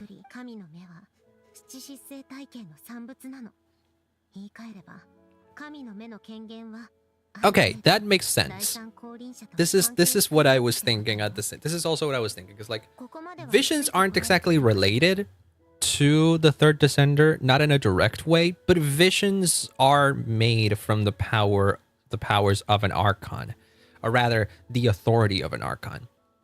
Like the Gnosis were created from the third descender, and they exist as a way for Archons to manipulate their element, or like have some degree of control over the authority of that element, right? And every Archon, without knowing, basically sets aside a part of their power, so that visions can be awakened by people. Like Archons don't necessarily actively give out visions to those who deserve it. Visions just happen to be summoned for whoever needs one. But that the authority needs to be in place, I guess is a way to say it.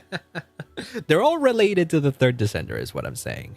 Visions not directly, but visions are connected to Archons and their power and their authority, which is in direct connection to the remains of the third descender. Therefore, transitively speaking, visions are related to the third descender. That's what I was thinking. Is like when I heard in the live stream that they said the stellar linchpins has something to do with the third descender, I was like, how so? Like how Gnosis have something to do with the third descender, or like how visions have something to do with the third descender? It's like how visions have to do with the third descender. Visions serve as a means to channel elemental power, and the same is true of stellar linchpins. When wielding elemental energy, stellar linchpin users often exhibit a unique kind of power that seems to come from beyond Teyvat. I mean, with a name like Stellar, you would suppose that it has to come from beyond the sky. The stars. Beyond the fake sky of Teyvat? Is that what you mean? Kind of like how moon wheels borrow on the powers of the moon. Or the lunar authority, right? When a stellar linchpin manifests, impurities from the remains of the third descenders get fixed in place. Impurities from the remains of the third descender get fixed in place. What? Visions, stellar linchpin seems to be a special kind of vision. Then they're different. They're different from moon wheels in the sense that moon wheels are something that predates visions. Never had any grand wishes or aspirations, just a list of things that drove me up the wall. But it just appeared like how a vision normally appears, right? Without it, the gift Alan left me, this built-in second chance, never would have triggered. Oh. Thanks to the stellar linchpin's manifestation, it triggered. Oh. Some of Polonia's surviving algorithms into this form. Polonia is beyond repair. Damn it.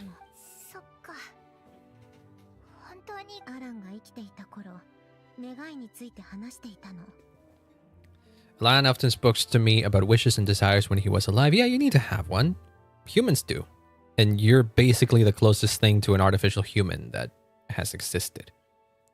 Like, if you really think about it, like Sandrone in general is just a marvel of technology, of nothing but.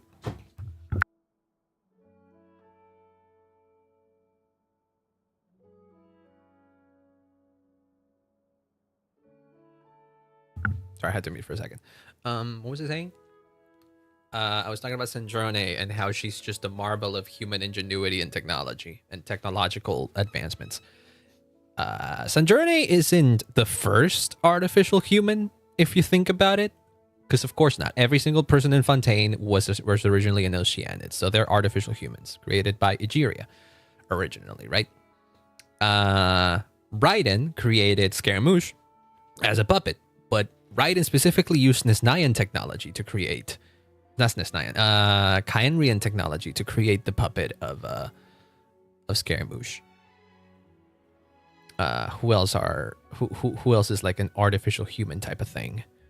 Albedo, again, a creation of Gold, Ryan Daughter, but specifically using what? Kaenrian technology again. The common denominator between these artificial humans that we've had so far is that they were created by people with powers from beyond, essentially.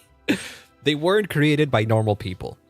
Sandrone, being the type of marionette that she is, the type of puppet that she is, or robot android, whatever the fuck you want to call her, she was created by a fucking human, a regular ass human in Alan Guillotin.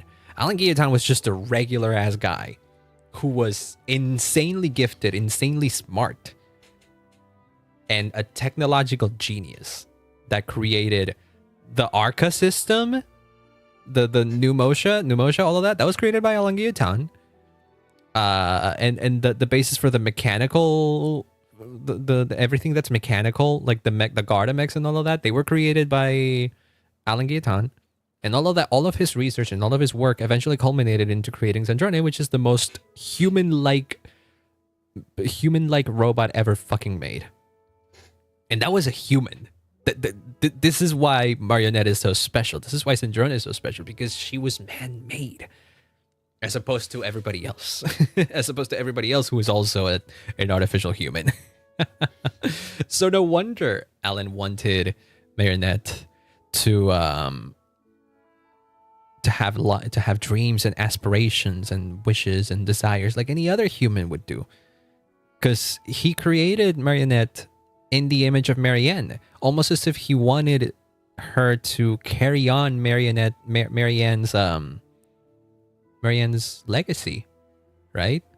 So of course she looks the way that she does, she feels the way that she does. She's basically a human. He thought there might come a day when I wished for something and was willing to sacrifice my own life to fulfill it, so he left me a chance to start over. And you never knew about this gift. Wow.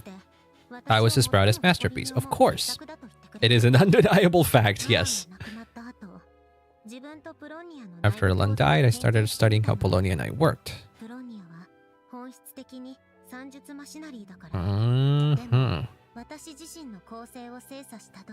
That's when Alan, the Lord Artificer's true greatness, struck me once again. What's more special about you? I attempted to imitate her when I created Catherine, but in the end she turned out to be nothing more than a superficial replica. Right, Marionette created the Catherines. But they're also pretty close too, right? They're just puppets though. They seem lifelike, but they're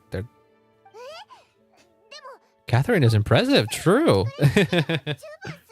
I remember back in the day. I remember back in the day when Catherine being a puppet was a theory. Like before Fontaine came around. No, before Sumeru came around, Catherine being a puppet was a popular theory, not a well-known fact. Now it's a fact because we of course it's a fact, but because it got confirmed. But I think the first actual confirmation of Catherine being a puppet, an artificial creation, was in Sumeru, when Nahida takes control of one. She's nothing compared to what Alan was able to create. Some of the mechanical principles of my own core are a complete mystery to me. I don't think the Catherines have as much autonomy as Marionette does. Keeping that gift hidden wasn't even a challenge. Had to waste it on fighting Dottore. It wasn't a waste, though.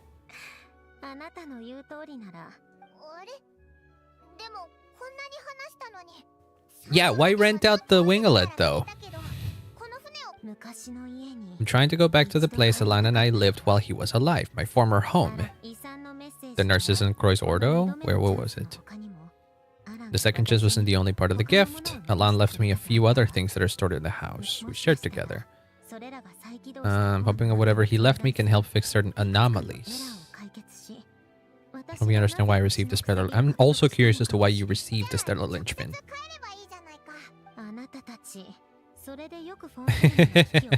Water levels have been rising for... Do they still keep rising, actually? Didn't we stop that?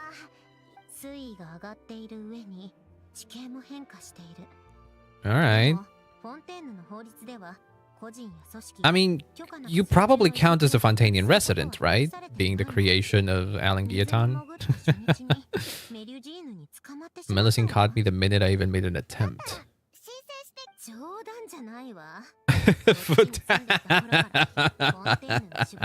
This is mood. This is a mood. Honestly, I get it. Honestly, Marionette, I get it. Face the endless log of Fontanian bureaucracy. No, I hate bureaucracy paperwork. Fuck that noise. I get it. Diplomatic implications alone would be enough to give the gestionnaires of the Pella Memoria a headache. So you went the simple route of like arranging a personal contract with Risley? Minimal paperwork and under the name Guillotin. Oh, okay. Exploiting a legal loophole? Hell yeah. Love to see that. If I happened to chance upon it while doing fishing, what's the issue with that? Smart. Hell yeah. Oh, let me check if I got some messages again.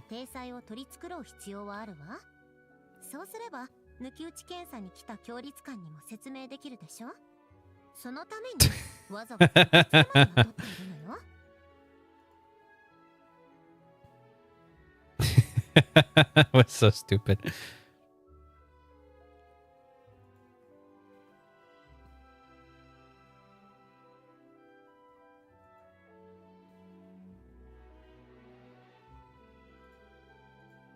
Alright, it was nothing. That's it. I was just reading some messages. I do have to catch some fish to put in the aquarium. You want me to help with that? You went to all the trouble of getting a business license and rented out the giant ship just for show? So this is one of the mini games for the event, is what you're saying? Fishing? I'm okay with that. See what other gifts the land wanted me to inherit. Is this part of the event story? Oh, Columbina's gonna be the main actress in a film. Do you want to meet her? We need to film here, by the way.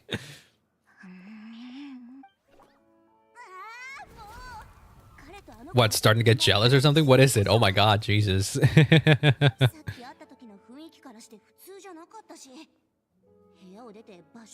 Back in the Masters of the Night when I was the one that get people out. Oh wait, why was she biting on her freaking poor pillow? I mean, you can. You're gonna find out some secrets.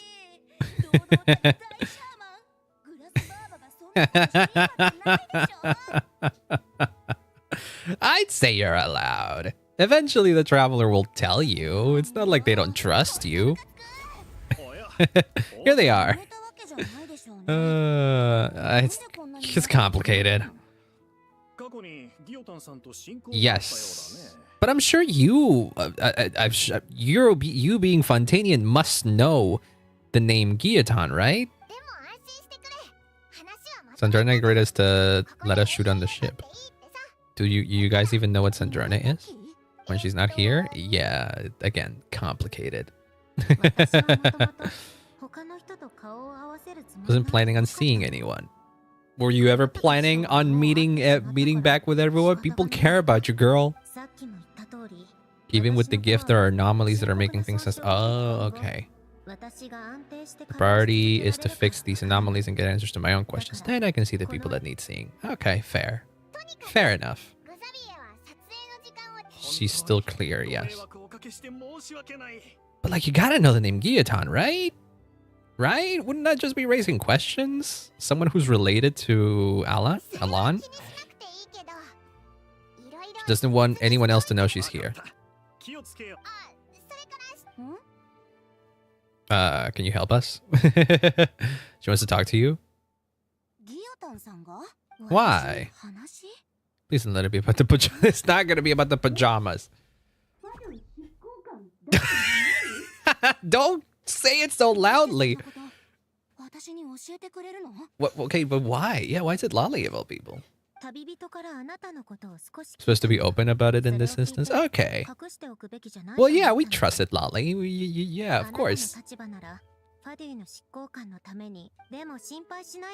mothership is yours to keep. Your acquaintance of lands, and I plan to honor that. Yeah. She's actually nice. Yeah. The Harbingers and everyone in the Fatui get a bad rep because there's a couple of Fatuis that are actually, you know, pieces of shit. But not everyone is like that. The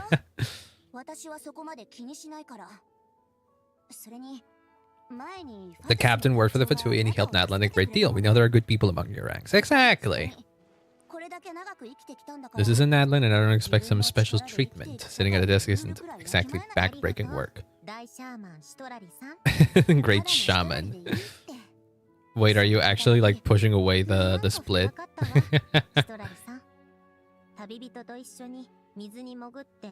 Yep, she did.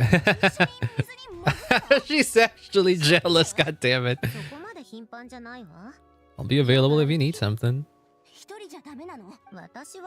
He was concerned about my physical well-being, so he offered to come with. Oh my god. Oh, that's so funny. You know how I know people like to bring up the idea that the Traveler has got like a harem going on, but Citlali's like one of the most openly has feelings for the Traveler type of characters. Like not even Ayaka got to this level with the Traveler and all the other ones. I feel like Citlali is the one that gets like the most flustered with the Traveler, which is funny. I think that's just mostly about the way Citlali's written, if anything. Just be quick about the whole thing, okay? Oh, we do straight up go underwater like immediately. All right then. First stop is the Barrel region. After Alon left the Fontaine Research Institute, he lived in seclusion somewhere around there. All right, let's go. I wasn't thinking this was going to be like actually part of the event. Or is it not? Here, let me check. Oh, this isn't... No, this isn't Sunny Summer Fontanalia. Is this permanent? Because it doesn't have the... It doesn't have the limited thing. Well, none of these are limited. But usually when a quest is limited, it has like a time thing. This is a story quest. Hold on, let me check. Sunny Summer Fontanalia. Sunny Summer Fontanalia permanent. Because I don't remember them mentioning.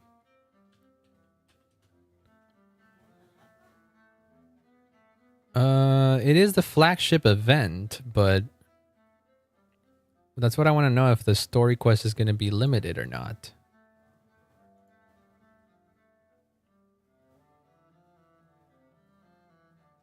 It is a story quest.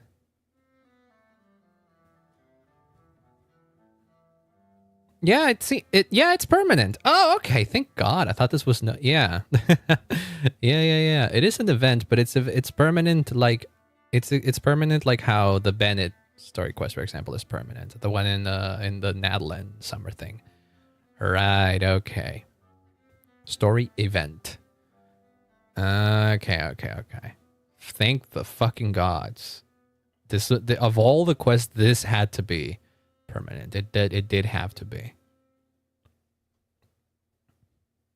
I do think Homeward He Who Caught the Wind, the Varka one, the Varka returning from the expedition, that should have been permanent. I hate that it wasn't.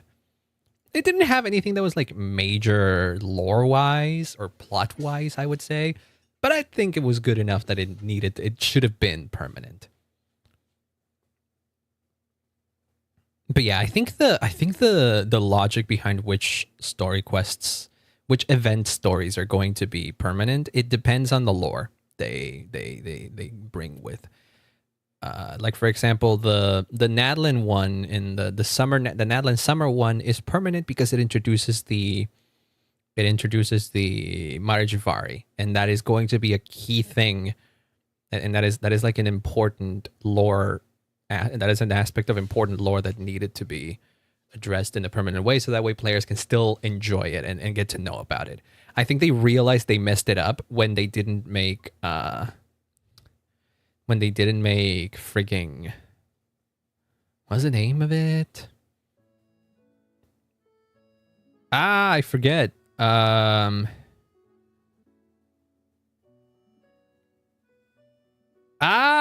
forget what I forget the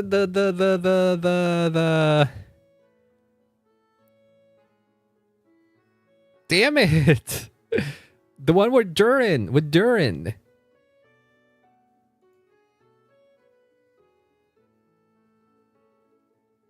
Fucking what was the name of the why am I missing it? Why am I missing the name of that? Why am I blanking on the name of that? Simulanka. Think the fucking okay, Simulanka. Simulanka should have been permanent. And I think a lot of people complained about Simulanka not being permanent, that Hoyo got the message. And they were like, all right, fine. If we're going to do like a lore heavy or like a lore important, story important event, we're going to make it permanent from now on. They should have been doing that since the beginning, but oh well. Because then Simulanka would have been permanent.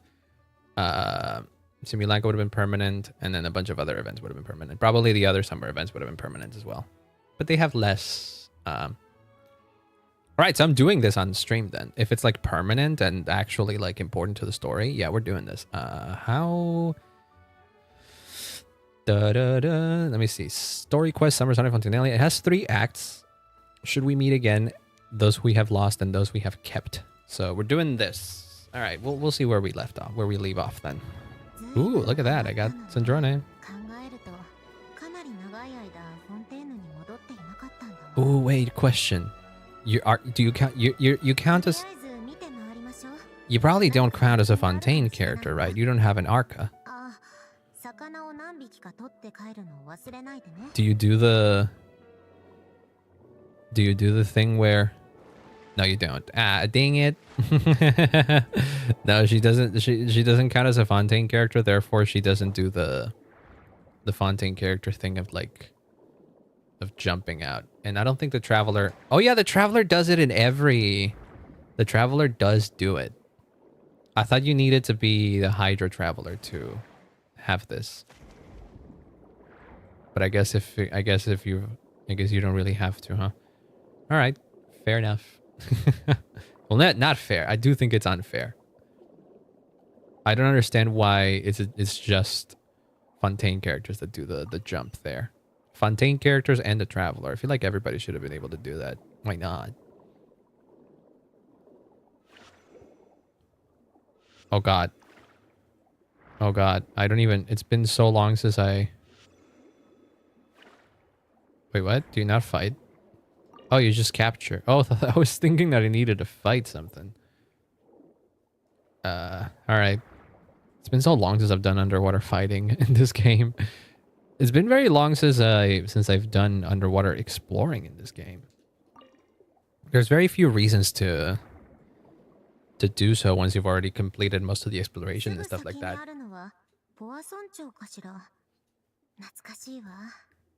Back when I lived here, all of this was above water? Really? The water has raised that much? Damn. You can stop here from now? Okay, cool.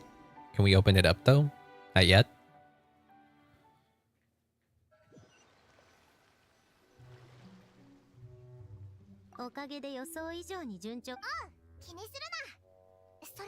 Seeing your home look nothing like you remember, that can't be easy.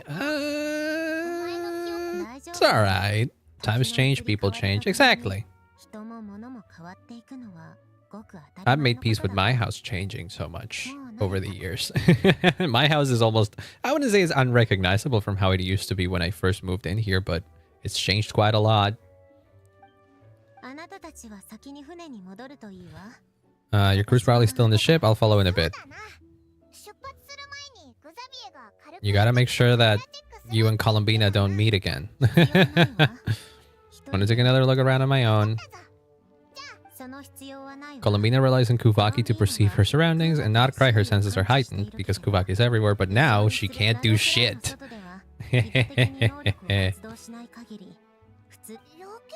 That's oddly specific. Why did you keep track of that, by the way? I figured that out back in Snezhnaya. Why did you figure that out way back there already? We're hiding from her down to a science. Why did you need it to have that as a science? Oh well. I doubt there's been a drastic change. We'll see about that. I do think you're putting off meeting with her, not because of your anomalies, but because you're just not ready. You're simply not ready. I feel like she could absolutely meet back with Columbina and everybody else right now as she is. She just doesn't want to. Her own mental hangups don't let her. Ooh, pretty. Pretty animation for the event. Oh, so this has begun. Can we start the... Sandrone seems to be looking for us. Complete the quest to proceed with the commission. All right. But I don't want to do that part of the event. I want to do... Head to the aquarium on the lower level. I want to keep doing this event. This story. That's what we're doing. I'll do the other parts of the event on my own time. Because those are mini games and stuff. Usually there's no need for anything. So, okay, so the winglet being here will be a permanent thing then, huh? Cool. Hell yeah. I wonder if it'll stay after we're done with the story. Again, this is a very cool piece of... This is a cool enough landmark that I think it should stay. If nothing else, just for consistency's sake. And so that the fact that the work has been put in to make this place look cool. I want it to stay, goddammit. Let it stay. How does it look like from underwater? That's what I want to know. Ooh. It is quite big. Again, it feels smaller than it is. Dope. All right. I do think this is going to be permanent though. It would be fucking annoying if they get rid of it after this quest. It should be permanent, kind of like how the new what was the name of it? The Liyue thing, the one that Ningguang blew up twice. That one. It should be permanent like that one. Oh, you're filming? Whoops, sorry about that. Did we ruin the shot? Oh, you're dead. Charlotte! Yay! Now this is a peak skin. I really like this Charlotte skin. Bullet wound to the chest, gunpowder residue on the clothes. Ooh. She looks really cute. There's one irk. There's one like... I have one issue with the skin. Is that they do the same exact thing that they always like to do, which is the attached sleeves, despite the fact that the shoulders are being covered up. Like, why do you have to do that? You're already covering up the shoulder. Might as well give her fucking proper shirt. Why keep the pit exposed? But other than that, I really like this skin. It's great. Oh, and this one is even more egregious because look at that. How the fuck are those? How the fuck is the top like strapped to her boobs like that? You could almost see her side boob from here. What is like? How is it being held up by tape? That's the only issue I have. But oh well, it is what it is. Hoyo design quirks be Hoyo design quirks.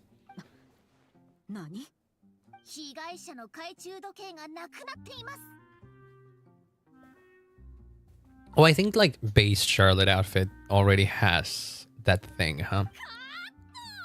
Oh, it's Lupin Pauline! Oh, that's great. Her Ian voice actor is so good. No wonder I saw her posting on Twitter and stuff that she was back. She's always so excited about being in Genshin. It's so fun. One of the greatest and one of the best NPCs that this game has. Recurring NPCs, yeah. I really want her voice actor in English to get like a proper playable character role, because like she's a fan favorite and she loves being the voice actress for Lupin Pauline, so I really want her to be more prominent.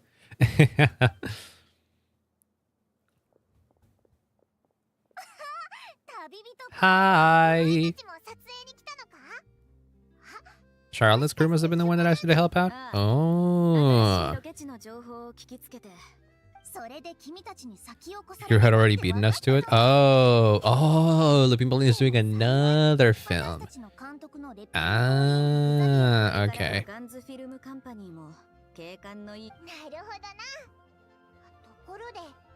But what about Sandrone? Did Sandrone write off on this? Well, she's not going to be here anyways.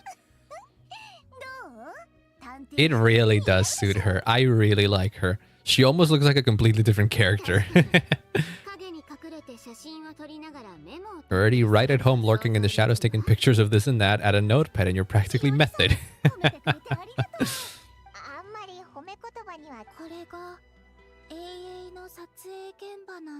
I mean, when we're not filming and being, you know, serious, it could be a place where we can just hang out. Yeah. I don't think Columbina knows what a movie is. All right, never mind. She does. She's watched a few films once or twice. Or once, at least.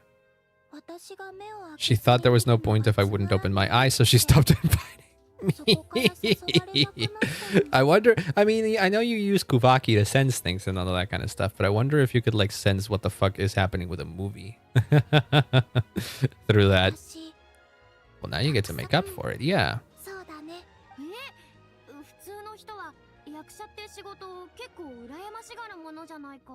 But, like, you gotta be a successful actor to get the glamorous life and the generous pay, though. They have to act out lives that aren't their own with the whole world watching on judgment. If they don't do it justice, it must feel like they're letting people down. Don't tell Farina that. Don't tell Farina that. You're gonna trigger her PTSD.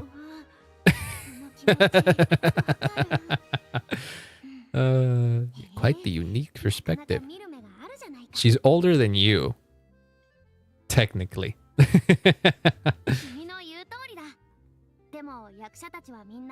I think it's fun. Yay. The film we're shooting is based entirely on you. You just need to treat yourself.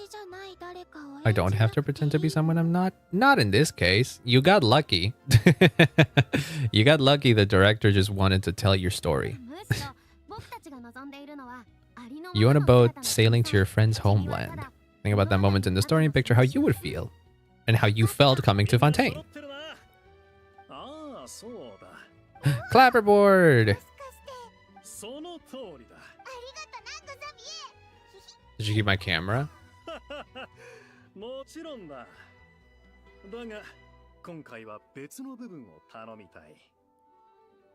Wait, what is it? Do I actually have to do something else?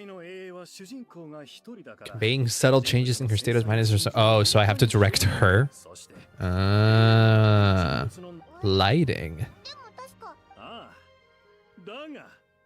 You might be a better chance of understanding her frame of mind in certain scenes. Yeah, we probably are the one that know her best in here. Alright. Ladies' inner thoughts in your capable hands. Sure. I'll try. Columbina can be quite weird sometimes. What do you have to say about all this? An autograph from who? Cast of Great Detective Herlock. Oh, that's the one you really wanted to see? That's your favorite light novel? Cute. Right, you're still in your pajamas. Oh, that's so funny. Weather here is too wet. I think the word you're looking for is humid, but close enough. Close enough. I do also hate humid weather. Living in a place that is humid as hell. Hi, loving Pauline.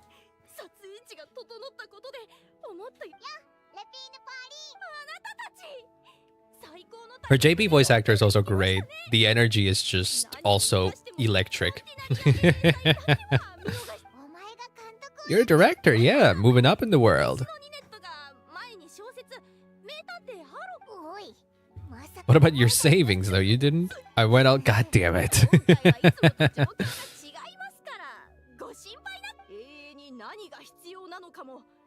So you're banking on this being a success? All right, sure. I hope so. Oh god, I got a sneeze coming. Oh jeez, that was the loud one. May the best film win. Right, I forgot this is a kind of a film. It's a film festival, therefore it's kind of a competition. Hi, Charlotte. Happy Fontinalia. Oh, but you're doing well. I mean, you're playing a detective. That should come natural for you. You're already kind of a detective on your own way. Yeah, exact. There you go. See, she gets it. She assigned the role based on your own personality. Navi and Emily are on a visit. Oh, nice. Damn, Emily. It's been a fucking while since we saw Emily, too.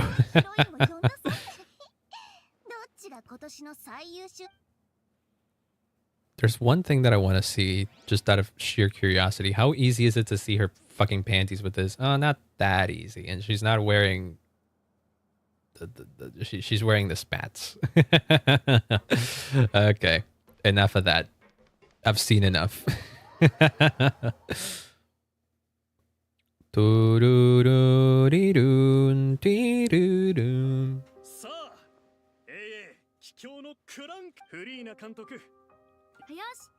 All right, what am I supposed to do? Am I just supposed to choose the right word for the right expression for Columbina? Other than that, just focus on immersing yourself in the emotions of the moment. All right. How does that look like? Place light. Oh, okay. Soft light. Standard light. Bright light. I'm going soft, I guess. I don't know what the difference is. No, I didn't mean to start over. What's the other option? Oh, actually, wait, that's better. Oh, I said, well, bright. Fuck it, we're doing that. Continue placing. Wait, how do you start filming? Oh.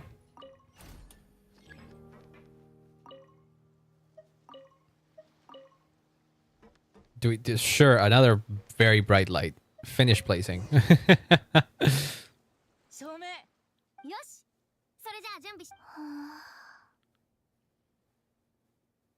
Yeah, it's fine. Sure.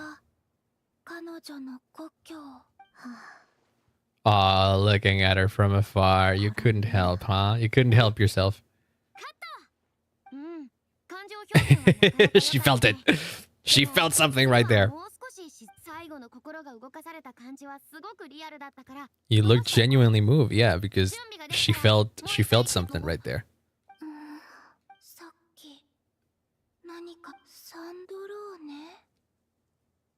Oh, she's gone. Oh shit. Well, that's the end of Act 1.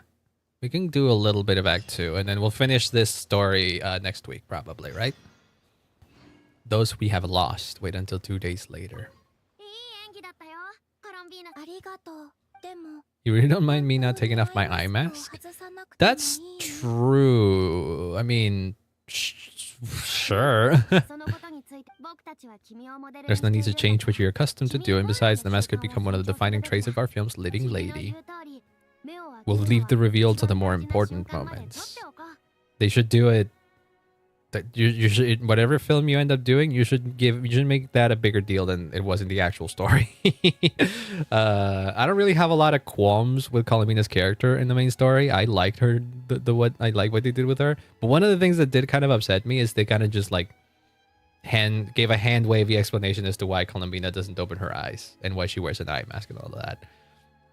I wish they kind of cooked a little bit more on that aspect of her character. So in this film, they have the chance to make it right, I guess. All right. We shall wait. Oh, I'm going to take a small break, actually. Hold on. Before we continue.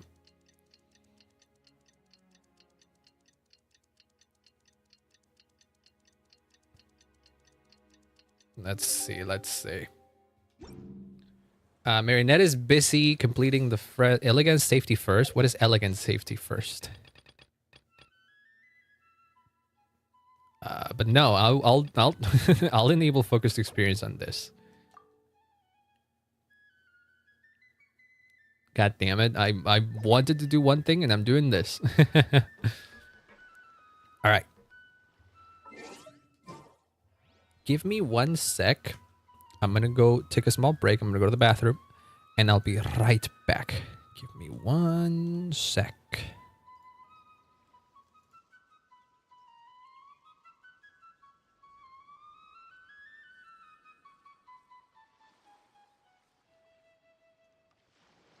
感情とは頭の中で荒れ狂う波みたいなものだ。それを無理に沈めようとすると波に飲まれて心の深いところまで落とされてしまう。かといって無視すれば心がバラバラになってしまうんだ。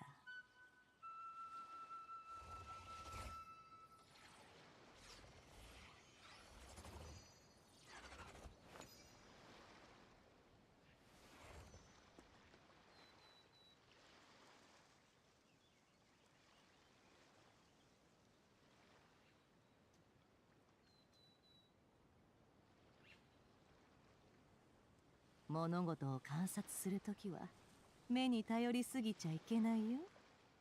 人は見たいものだけを見る癖がある。大事なのは自分を過信しないことだ。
All right, I've returned. Hello, I'm back. Hello, hello. All right, mouse. Low-key, I like the fact that we can switch between the two now. Just as is. That's good for me because there are some moments in which I do actually want to play with a mouse and keyboard.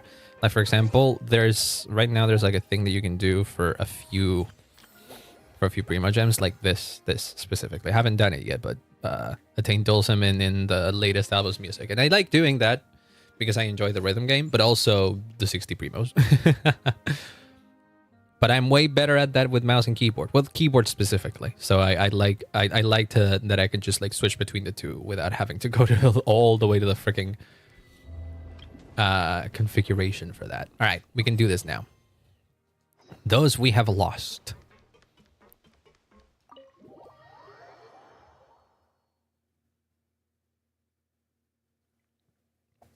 All right, let's see. Hi, Sandrone. You were kind of noticed by Columbina. Did you notice that? Did you notice that you were kind of noticed? Or did you not? Do you not suspect a thing still? Xavier and the others should be filming soon. All right. Narrow down a few potential locations. We just need to take a sample from each one. Once the equipment analyzes them, we should know exact location. Oh, cool.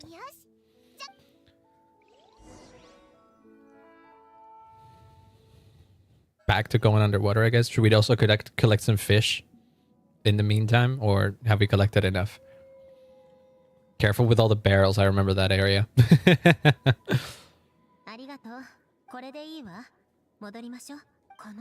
Oh, never mind. We didn't even do much.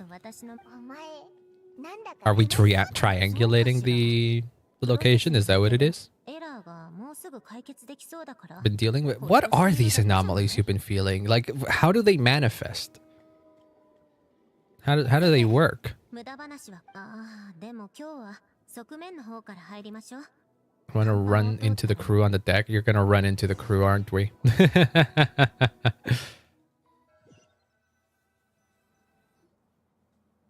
Ah, no, never mind. We snuck in. Wait, what? I didn't do shit. Well, I guess I did do something. Whoops. It's okay. I think the intention is to Yeah. The mini game is also part of the story. So this is assuming that I've done a little bit of the event thing. I didn't do shit. Also, hi Mori, welcome on in. What did you miss? Well, you missed the first part of the story. And me pulling for Sandrone, which we did get.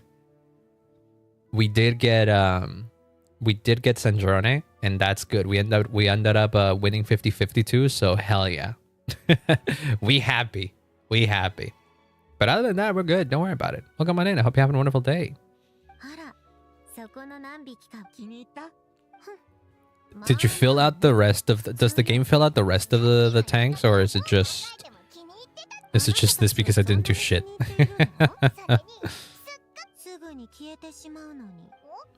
What was going to be gone soon? After the festival, the ship will be returned to the... God damn it, okay. But can we leave the ship so that we can enter it at least? Even if it's in the Fortress of Meripede? This feels like a waste. I know there's nothing in here, but I don't know. I just like the idea of it staying here. Not making the most of it when we have the chance is an even bigger waste. Ah, is this part of your character arc for this? Doing things even though they're going to be fleeting? You still get to keep the things you gain along the way. Yeah, exactly.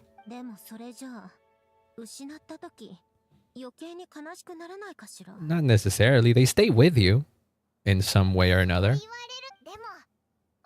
The happy memories will last forever. True. You're the glass half empty. I'm the glass half full type of guy with this.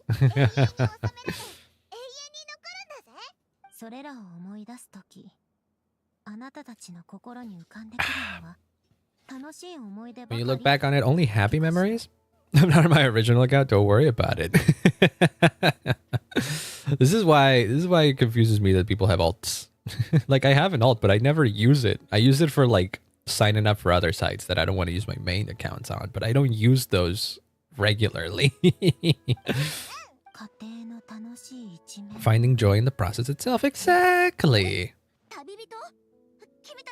Oh, your clothes. I see your regular clothes are already done drying. Good. You say like that is terrible news. Side entrance? The crew is heading over here to shoot? Oh shit. There was a mishap that cost them some time. Okay, well shit. Oh, whoops, I didn't mean to do that. It would have taken half as long if the wind hadn't snapped our equipment into... Oh, hey, Navia and Emily are here now. How do we hide Sandrone here without making it obvious? Back in this account, welcome on in, Lemon. Get in the box? We're putting her in the box? I don't think this is going to help much. Do you have a better idea?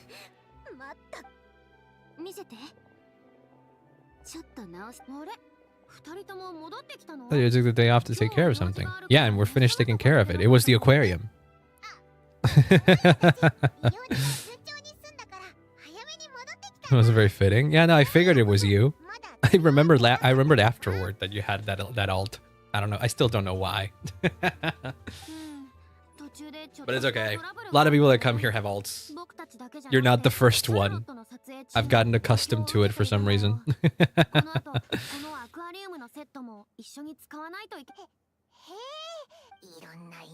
It's not ideal, isn't it? The sooner we wrap, the sooner everyone can get some rest. Is Columbina gonna be feeling Sandrone's presence when she is so close by?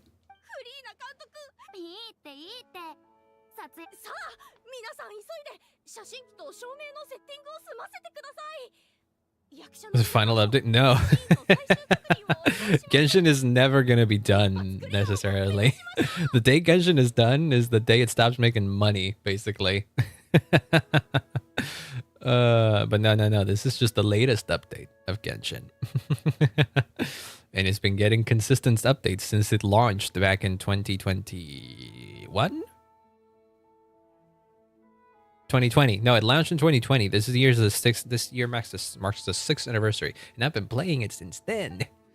It's what we call a live service games. They don't just stop.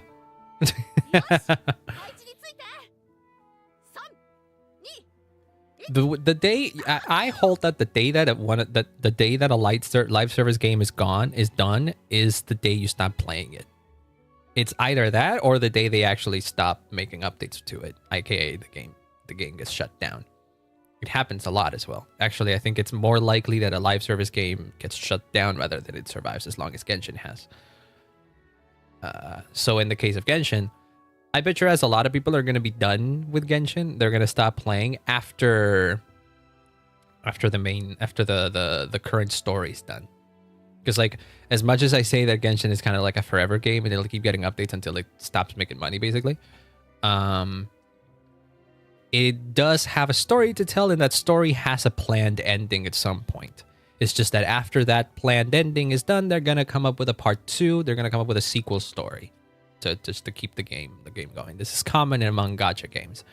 But what's going to happen is that a lot of the people that are sticking to Genshin because they're invested in this current story, maybe once they see the ending, they're going to want to just like move on because, you know, they've seen everything that they wanted to see. It happened in Honkai Impact, which is another game by the studio, where after the end of the main story, a lot of people kind of just like stopped playing Honkai Impact because they didn't really have an interest in whatever sequel story they had planning. They liked the ending of part 1, and they're sticking with it. The guy with a buzz cut, this is a girl. It's not a guy with a buzz cut. It's a girl. She's got a ponytail you can't see. She's Lapine Pauline. This is also a girl. This is Herlock, played by Charlotte. They're filming a movie. This is Gina, played by Navia. The contents of the movie are not that important. Because like the important thing is that we're hiding this person. Wait, really? You know about this novel? Is that important to something? Only a genius when it comes to... Wait, what? Duke Saint Germanus?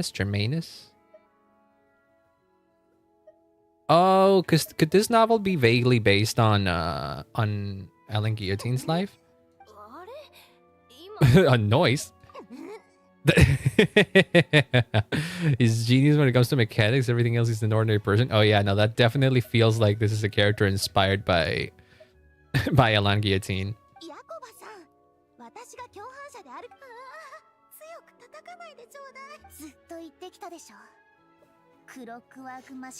Don't put too much trust in Clockwork. Unlike humans, machines don't have a heart. Oh boy, she's not agreeing with that.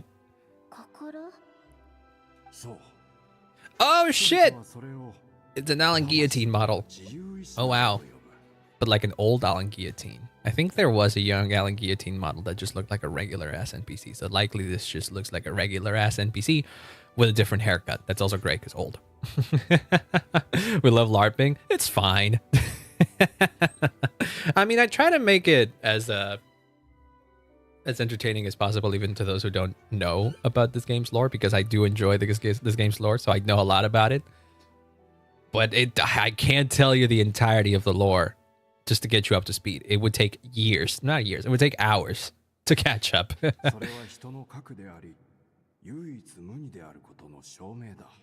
At the moment, what you must know is that this girl that you're seeing the back of, she's a puppet. She's a mechanical marionette. Well, her code name is Marionette. And she was created by this person that you see over here called Alan Guillotin. And at some point in the story, this girl exploded, basically. She died. She died in a fight. But her creator equipped her with a fail-safe mechanism, a second chance if she were to die, basically. And that's how she, quote-unquote, revived. So now we're trying to figure out what this gift was, what this second chance was, why he wanted her to have a second chance at life. But she's a human-like robot, basically. What are we talking about? About how machines don't have a heart, and then Marionette is like, I don't like that because, well, maybe Sandrone isn't really convinced with that just yet. I'm sure Alan Guillotin was convinced that machines can have heart. It's basically like their core. Their core is basically their heart, so might as well be the same thing. I got 3 accounts. Why do you have 3 accounts, my guy? Come on now.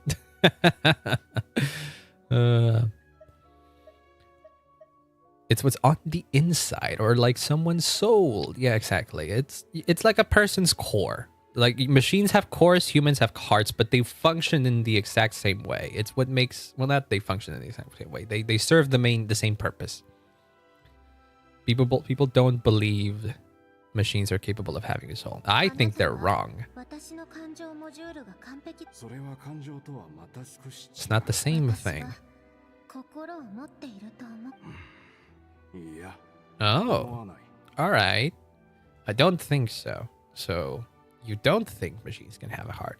I mean, if you're being pragmatic about it, I guess he's right. Machines don't have a heart, but they have a core, and that's my thought. Like they literally don't have a heart, but their core is kind of like their heart. Question is, do you recognize it within yourself? Oh, she's hidden in the box that they're... Oh, okay, I see. They're pressed up against the box that she's hidden in.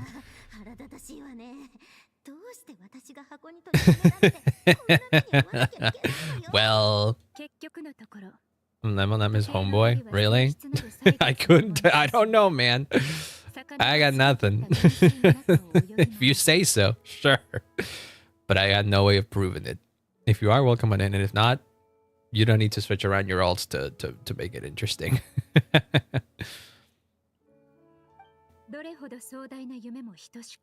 No matter how grand a dream is, it'll fade away. Forlorn, worthless, silent. Oh my god, why so depressing? Oh, that's the big box. The big box that she's like she's like resting against. That's where Sandrone, yes.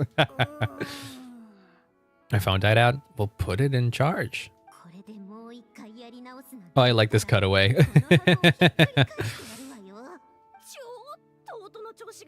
There's some weird audio things going on, but audio acting wise it was great. You can fix it in post. Don't get out just yet. Don't get out just yet. Yeah. I like that. I like that cutaway animation. That's so great. Stuck in a weird Amazon gift box. That's kind of what's happening to Sandrone right there.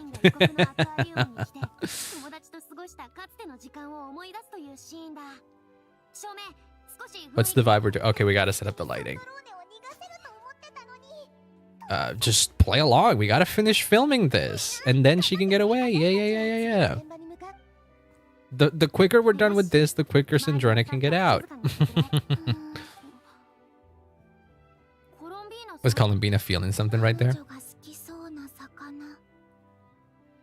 Aw. Did you get that? She's in her director role. It remains where it is. Aw. Ooh. She's not even acting. She's actually talking about Columbina, about Sandrone right here.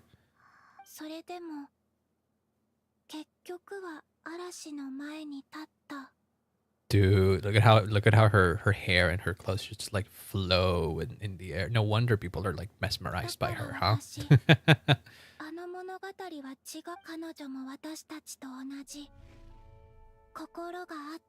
Aww. See, she was listening to the other people film the scene about machines not having hearts. She disagrees. Aww. She felt it again. Oh no. Oh no, Sandrone is not ready for this yet. Is she onto us?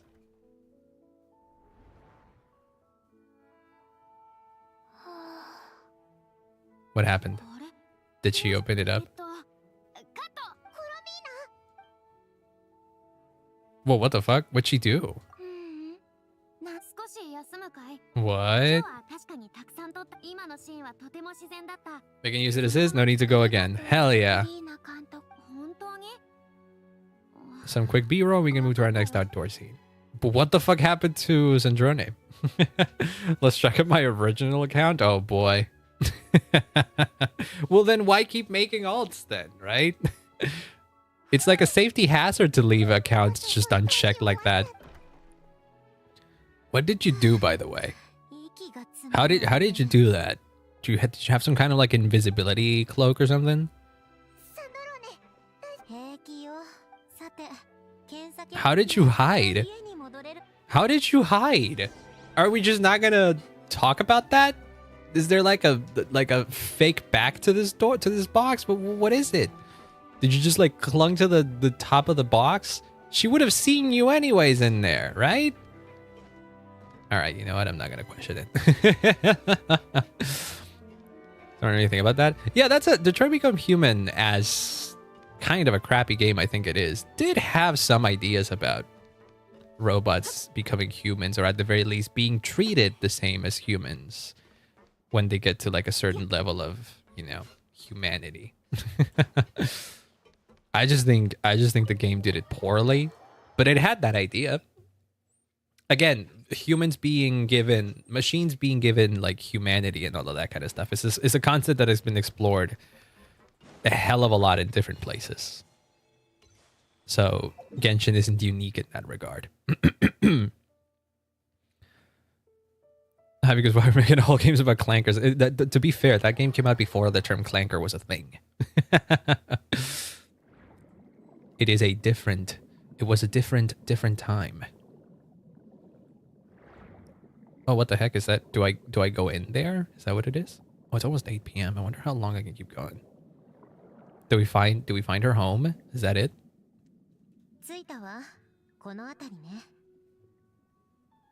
Glencoe? What is Glencoe? Sorry to clear that out.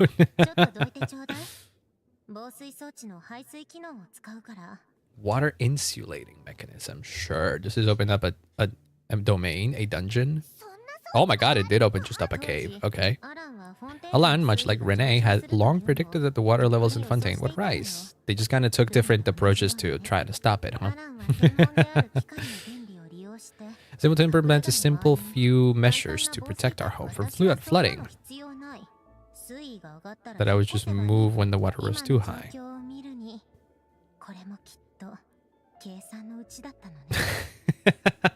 I don't think... Does the term clanker... Wait, hold on. I actually don't know this. Where does the term clanker originate from? Like, because like it started being used with the whole rise of AI and all of that, right? But like they didn't invent it. Yeah, it started in Star Wars. Oh my god, you're right. I forgot about this. It was first used in a video game in a Star Wars video game. It was a Republic Commando. Oh wow. And it specifically refers to the battle droids, these fucking things. That's so funny. I actually wasn't aware of this.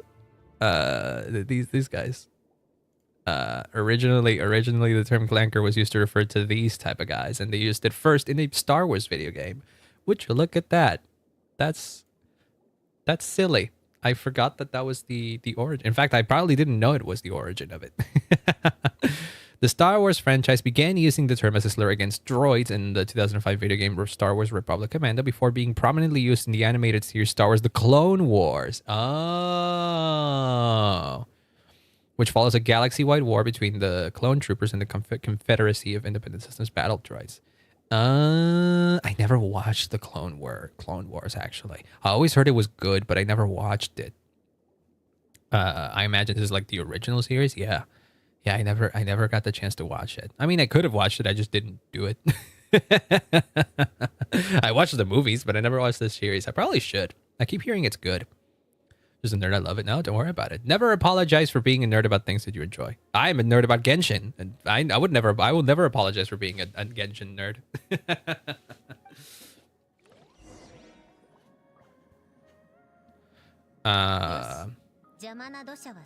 All right.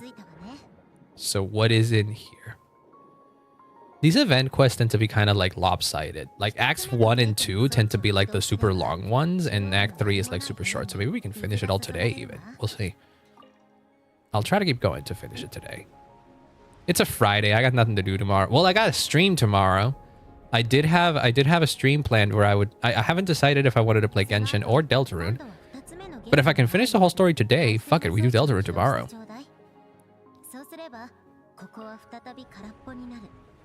Oh, is this oh god, my throat. Yeah, whatchamacall these? There's a term for these.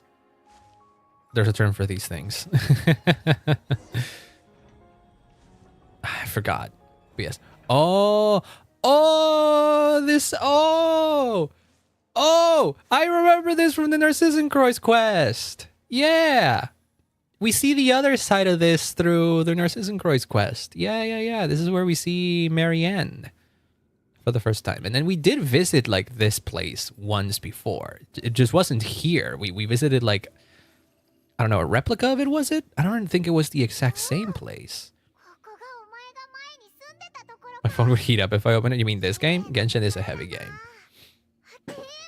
But you'd be surprised at how well it can run on some phones. Like, it's very well optimized. It could run on some pretty potato-y phones. On low settings, but it can run. It was my job to tend the potted plants. Aww. I've completed the Narcissenkreuz Ordo quest. The traveler should remember this. I would take Alan out in his wheelchair and we would go for a walk. I was the only one who could get around easily back then. Polonia got always stuck. Well, Polonia's fucking huge. What do you mean? Watching him, I'm confused. This is like if you had walked. This is like if you had walked in the middle of a class for the first time that was happening in the middle of the year. Like if you hadn't gone to school, if you like school starts, for example, in March over here, and you skipped all the classes until August, and August was your first class. This is like you jumping into this stream without knowing anything about Genshin is like that. Of course you would be confused. You don't know anything about the beginnings of this. That's okay. Yeah. Uneventful but pleasant. But like looking back at those memories is always nice. I loved being a kid and not having anything going on. Those were like my favorite memories. It was so much easier life back then. So you always feel nostalgic about it. Living in a world where time didn't exist. Mood. Death still awaits us all at the end. But you don't need to bring it down. I mean, you're right, but no need to bring down the mood. I'm the sister. I don't know your name. Yes, that is correct. The game does begin with the two main characters, or rather, the main character and their sibling fighting an unknown god, and then you get to pick whoever you want to play as, and whoever you choose to not play as will get kidnapped and sent somewhere else, and then the game begins. I personally picked the male protagonist, so it is my sister who was taken somewhere else and who is now an antagonist, and we don't know where the fuck she is and what the fuck she's doing. All we know is that she's kind of doing something that we don't necessarily agree with, and we potentially maybe have to fight her at some point in the future.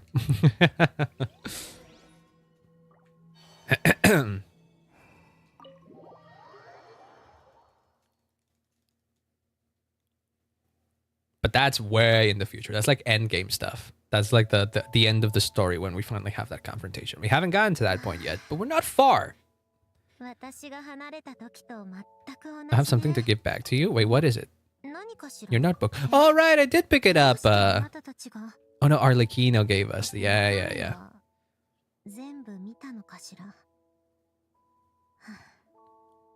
Oh really? Did I read it? I feel like I did read it.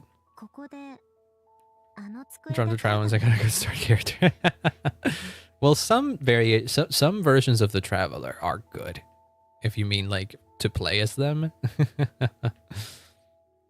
Because like Dendro Traveler, which is the one with the green highlights. That one's a good character. That one's useful. And the one that's coming out next batch is going to be the Cryo Traveler. That one's going to be pretty good too, from what I hear.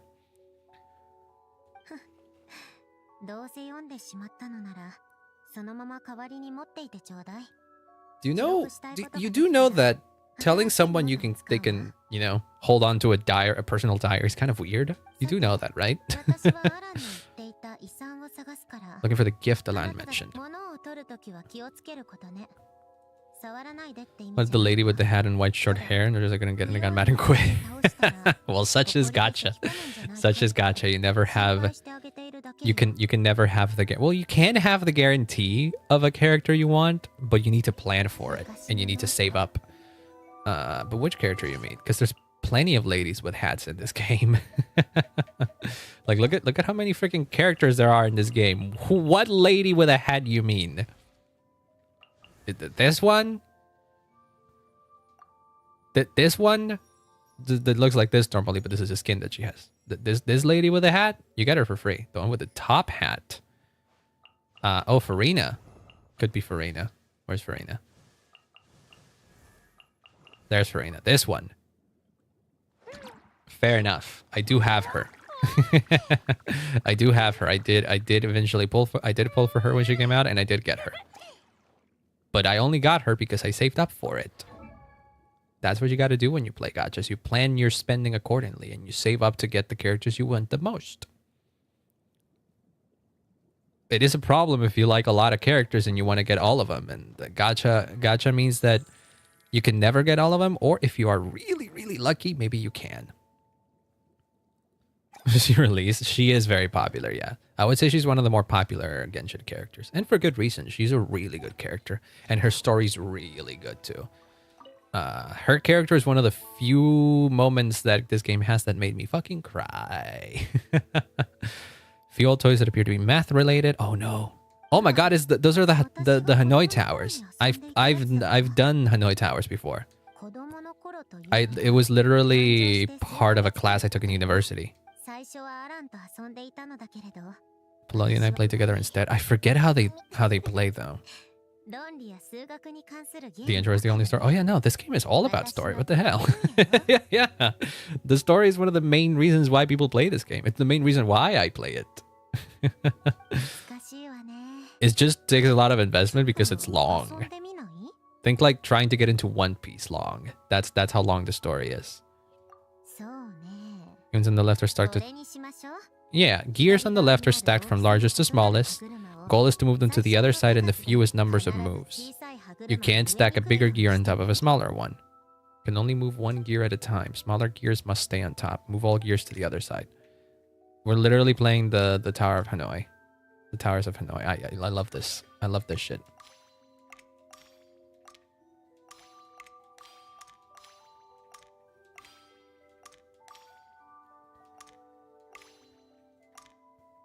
Oh, wait, no, hold on.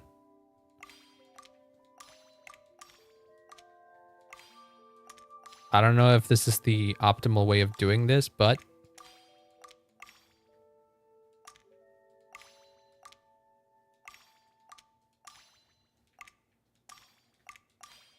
hold on.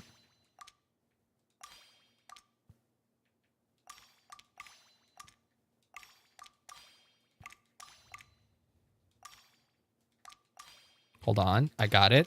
I'm doing this super quick because I've done this puzzle before. There you go. I took a few extra moves. God damn it. Okay, well then. And I was locked in too. I thought I was doing a great job. I thought I was doing a great job on that, but I guess not. Fine. Catboy is a feminine. What? Protector of the Oh, Tinari. Tinari's great. Yeah. If you play during a specific moment of the year, potentially you can get him for free, because the game sometimes gives away a character of your choice, and Tinari tends to be on that choice. If that's the one you mean, because that's the only Catboy quote. It's not. Well, Tinari's not a cat. Tinari's kind of like a fennec fox. I think. But he is a protector of the forest type of thing. He does live in there and he does protect it. Well, once we're out of this cutscene, I can show you. That was fun. I like the Tower of Hanoi. Should do this again sometime. There are other puzzles we could try. We're blaming the community. Well, the Genshin fan base does tend to be quite annoying. I try not to involve myself too much with that side of it because generally the game isn't as bad as to deserve that kind of hate.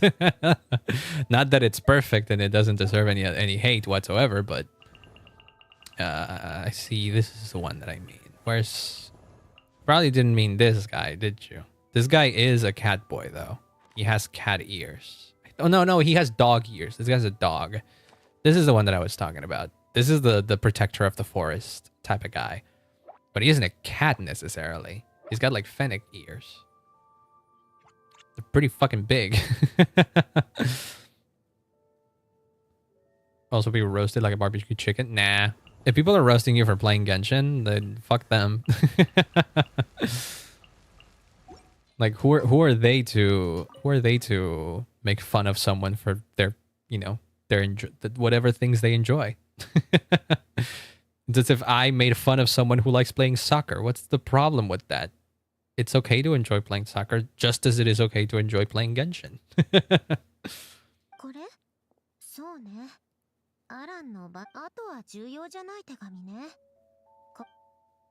Nothing important? Alright, well then, what about this? A picture. Oh, look at them! It's like a grown-up version of the kids picture that we got. Yeah, during the Narcissus Ordo quest, you do get a picture of all of these as kids. That's Alan Guillotine, Marianne Guillotine, Renee the Petrichor, and the other guy, which I forget his name. Jakob, I think? Jakob Ingold? When Alana and Renee were still at the Fontaine Research Institute before they're falling out. Exactly. Wow, look at that. Aww. Named after executions. No. It's just Guillotine. It's just Alan. It's just the land that is named after...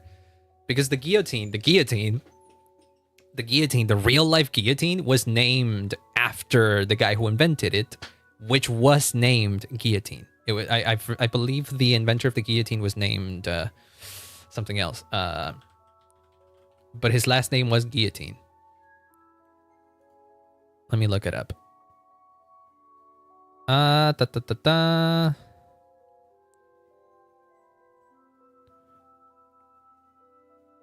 For a period after its invention, the guillotine was called a Louisette, named after its inventor Antoine Louis. However, it was later named after French physician and Freemason Joseph Ignace Guillotine, who proposed on the 10th of October of 1789 the use of a special device to carry out executions in France in a more humane manner. There you go. So it wasn't the guy that invented it, he named it, and he named it after himself. And this character, whose name is Alain Guillotine, is also named after this person. Because a lot of the names and things about this game borrow from real life culture and history. That's what it is. I can't tell you what the entire history is. These guys are important to a specific part of the story. That's what you need to know. This guy right here, this guy is the inventor of this marionette character. That's all that matters. These are friends. And I believe she was made in the image of this girl. Elan would sit by the fireplace and stare at this picture, wearing an expression somewhat between guilt and longing. Yeah, because, again, falling out, and some of these people went to almost try to fucking destroy the world. Regretted not helping his friend when he needed it the most. Fair. Understandably so. Again, Renee de Petrichor did some fucked up shit. That's good enough information. I'm glad. I'm glad I was able to convey in very brief words what the story is trying to convey, at least.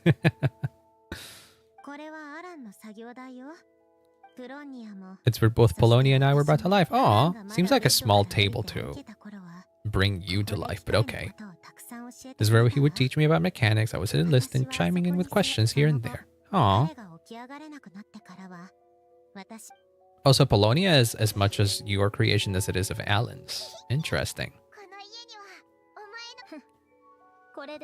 People actually lived here. A lit fireplace, steaming cup of coffee. That's the real deal. Just have a mechanical piano. Do you play the piano?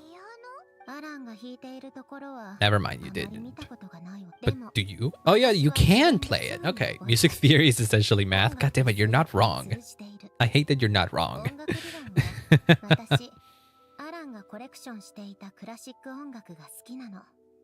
Chords and harmonies felt like individual mathematical puzzles. It was fascinating. So I did some composing as well. Really?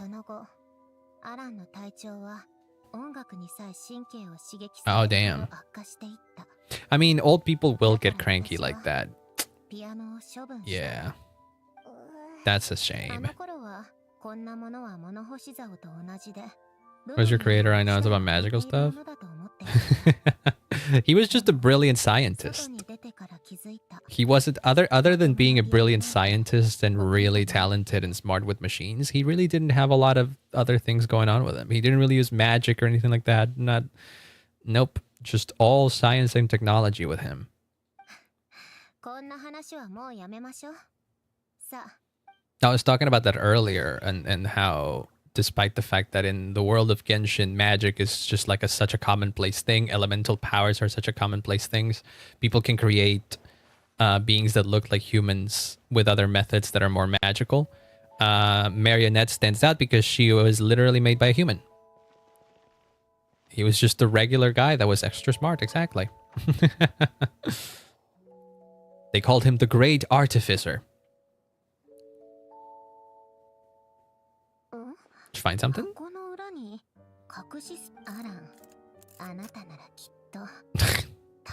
Figured it out, probably. I mean, you were here. You were his creation. Again, his best creation, his magnum opus.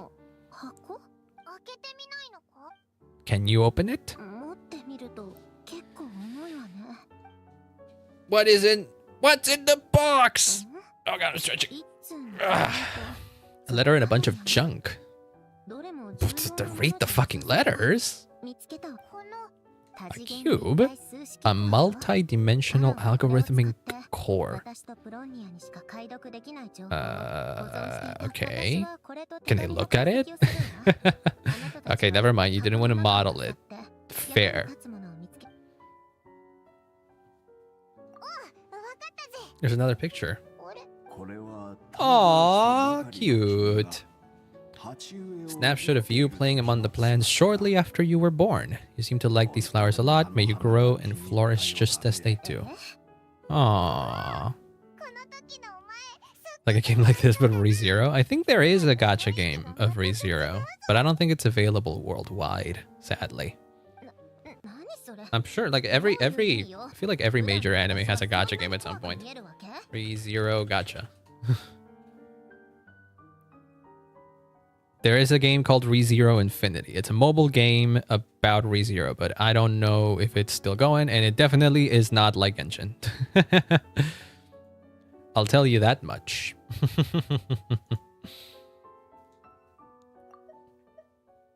You've changed a lot. What's that supposed to mean? Yeah, what is that supposed to mean? You became a tsundere, but you weren't always a tsundere, is what she's saying. It's okay, you develop your own personality, even if it's a bit annoying sometimes. Piece of paper torn from somewhere. That sounds like her. That sounds like Snezhnaya speaking. Your old diary or something? Her Highness the Clockwork Princess! Oh no, this is her old diary.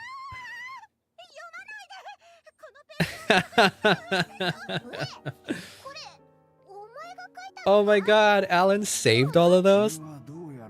Developed a distaste for this particular entry. Aww. I couldn't help but hold on to it, forgive me. Aw, that's cute. Yeah, you were almost like you were being a teenager in your rebellious phase. Dragon Ball Legends. I was trying to get a good one. I heard that Dragon Ball Legends is like a very, very fucked up gacha. As in, it's hard to get the units you want. It doesn't seem very friendly. Seems like a greedy type of gacha. That's what I've heard of Dragon Ball Legends. It's okay, we get it, Your Highness. Yeah, sure. Well, keep looking yourself then if you don't want me to keep reading these. Guess it's for Polonia. Did you find something important now? You've most likely received the gift I left for you. Oh, shit. Hope you didn't stumble upon this by creating my effects or something trivial like that. No, you got lucky. Wonder if time has changed your answer. Have another gift, a formula that will allow you to come face to face with the anomaly inside of you. If you can even call her that, what the fuck? So Alan knew about this anomaly this whole time? Allow me to wax poetic on the soul once again. Oh shit. A person should be born twice over in their lifetime. First, there's the birth that grants us life, then the birth of the soul. Oh. Transforming the life bestowed upon us into the life we choose for ourselves, and to do that we must look inward. I see. I see what you're saying. More of a metaphorical birth, if you will. We must make a conscious choice to define the meaning of our life instead of allowing the happenstance to our existence to pass us by. Shit, that's a powerful statement, huh? People are born twice. Once when they are literally brought into this world, and another when they figure out what they want to do with their lives. But what if you never figure out what exactly is you want to do with your life? What if I'm a complicated human that, doesn't know if they have a goal in life? Well, I guess what Alan is positing here is that once you figure out what your goal in life is, or what a goal in your life is going to be, you did it. You were born again. Your soul has meaning now. To recognize in the soul that lives within us. Fair. And it's not like I don't have dreams and aspirations and all of that and goals in life. I do. So I guess, as per Alan's words here, I would have a soul.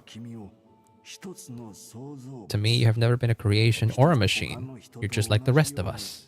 You have a heart.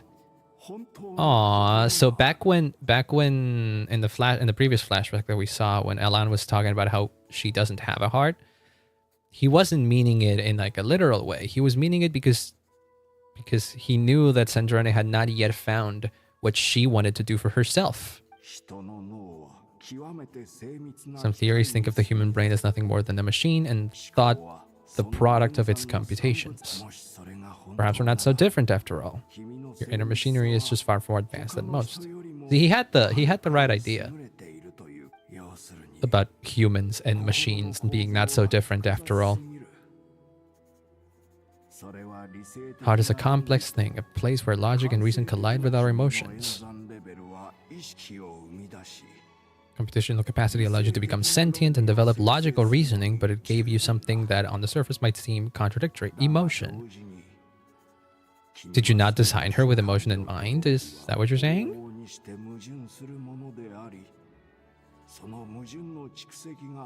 Oh, emotions and logic clash with each other, and those systems of discord can accumulate over time, and those are these anomalies that we're talking about.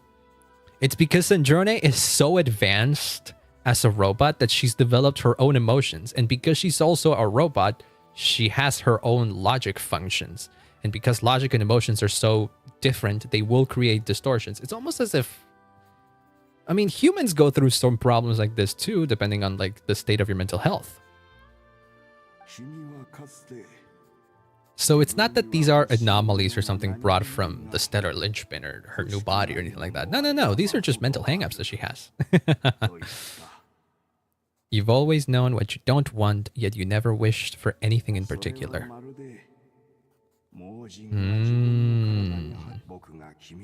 A formula that will allow you to see the shape of your soul. How so?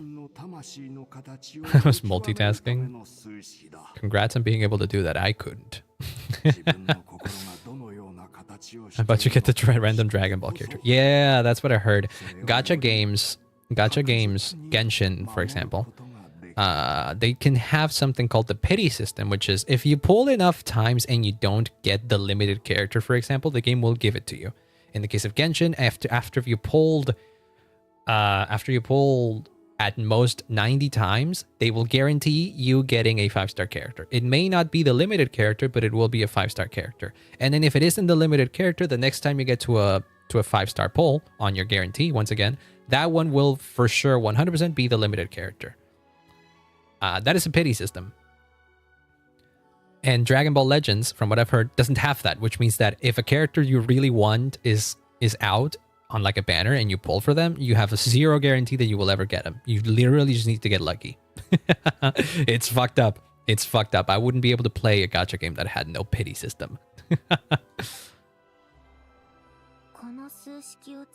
Get a rare character to freeze your cousin. Yeah, exactly. Exactly. You have no guarantee of getting the character you want. Whether you wish to use it is entirely up to you. You are and always have been free to do as you wish. Whether by my formula or some other means, I trust you will know your heart one day. You are a fast learner and the smartest person I've ever known. Aww. You alright? You do? You do know how it works? What is a formula? What is that formula, though? Need our help? I would imagine it's a personal thing, yeah. Yes? I already know what anomaly I need to resolve. She's an amalgamation of all the times my logic algorithm have clashed with my emotions. And what is the solution?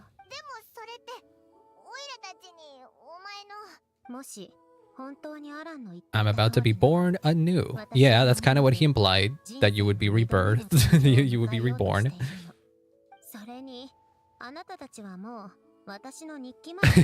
That's true. We kind of have seen your innermost secrets already.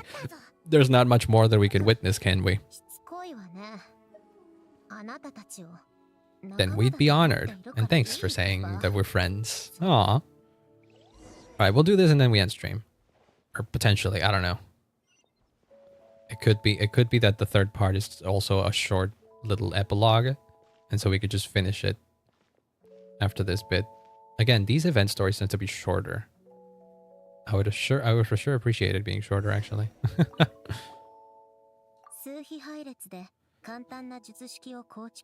Experience what I see and hear in real time. What the fuck are we gonna do then? Yeah, but she does it using magic. You're doing it through fucking technology. As your character has a gun? I mean, Genshin is not a... This might look like it's a like high fantasy medieval type of thing, but Genshin is not just that. There are literally characters with guns. There are literally characters with guns that you fight in this game, and some characters that you can play as also have guns. So it wouldn't even be weird that a character with a gun shows up. Just be careful with your ice cream and don't spill it over the keyboard or whatever else you're using to type. No comments from the peanut gallery, but what the fuck are we supposed to do? Just stay quiet? I'm going to have comments. Come on now. You can't ask me to be quiet about this. Oh shit, what is this? I don't know. The result of Alan's formula, a space dedicated to resolving anomalies. Oh shit. Internal anomaly, oh my god. It's got the old model. You already ate it? Okay, good. What happens when emotion contradicts reason? Alright, let's have a talk. I don't like your skirt, says the internal anomaly.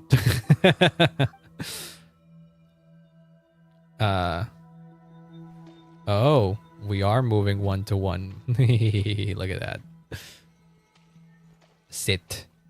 What if I don't? What if I just like get very close instead? Oh, this is like that one piece of promotional art, actually. Yeah, where she's like sitting, she's like laying down in like a watery reflection with her past self. I guess this is what that was, huh? Are we going to trial on yourself? Oh, was this the moment you were born? Yeah. The time we spent here. Yeah, that was the moment you were born. You use it to write things down. Yeah, that's what notebooks do. Have unlimited memory. There's no way you have unlimited memory. Learning new stuff about the internet. Are you just like referencing the digital circus now? Isn't that what happens at the end of the digital circus?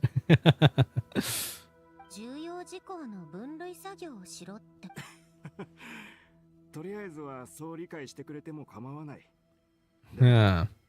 So this was before she started developing her own emotions, and she was just acting in pure logic in here, huh? Choosing what to forget and what to hold on to, we decide what kind of person we want to become. Aw, that's a nice way of putting it.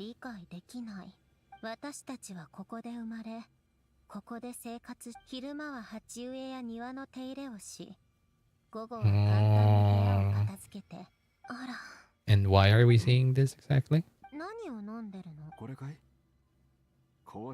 Coffee makes you more productive? I wish it did that for me.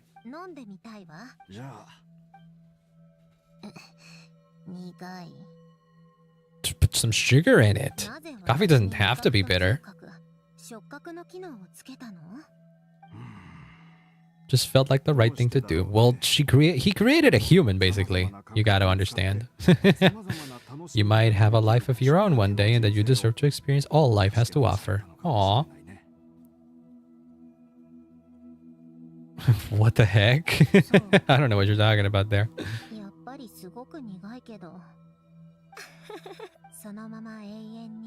Those peaceful days would go on forever. We all think that when we're kids, but eventually they end.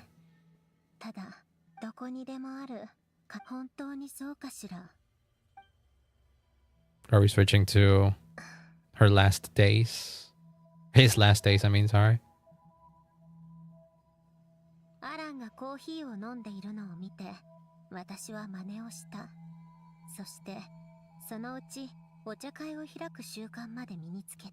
But one of the habits we picked up was a love for coffee, and then we took it to hosting tea parties. But coffee's not the same as tea. No, it's not laughable, Marionette. Come on now. Progress made? Hell yeah! You love to see it. I hope you can finish your work, Hax. Thank you so much for hanging out and lurking. Very much appreciated. Go have a great rest. Please, please, please. Amazing digital Disney.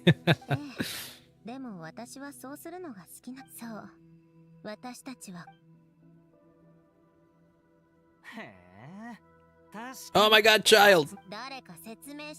He did invite himself to a tea party one time, huh?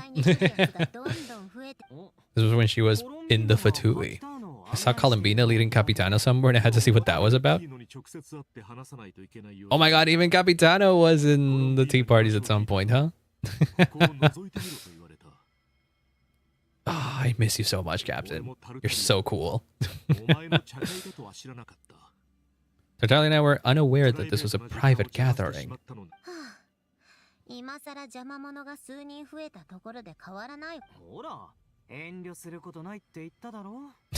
You guys clearly don't talk to each other, huh?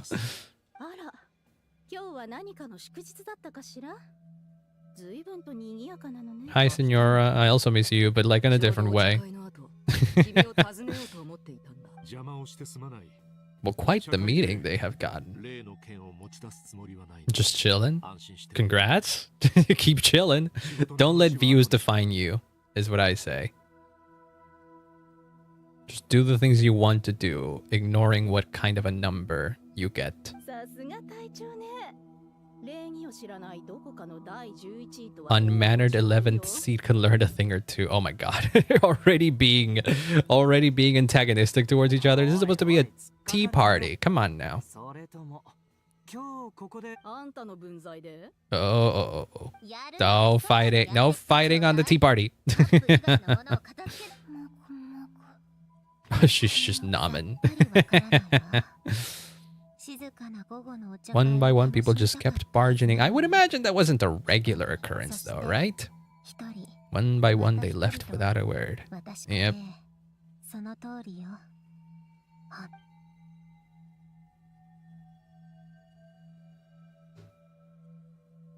What else? Oh, this isn't Not Cry. Oh, this is the festival with Columbina. Go beat each other up.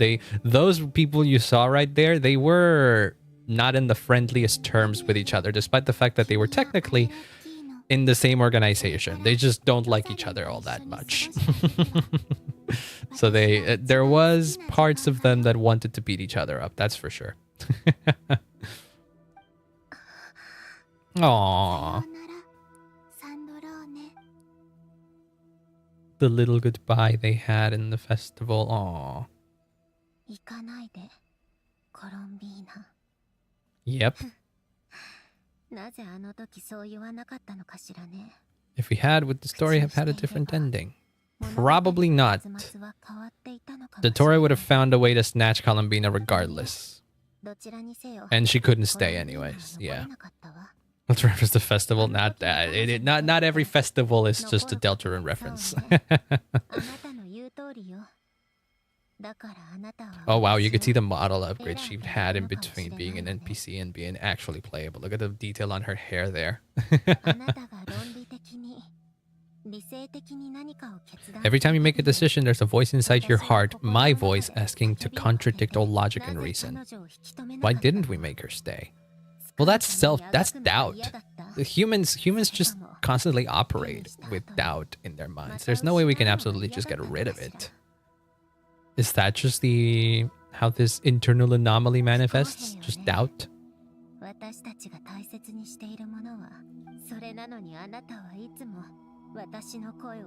Pipe. I don't. Welcome on in. I hope you're having a wonderful day. We're witnessing the introspection of Marionette.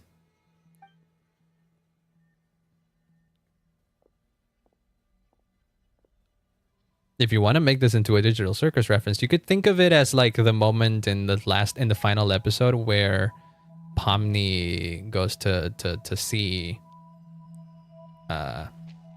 Jax, without spoiling things too much.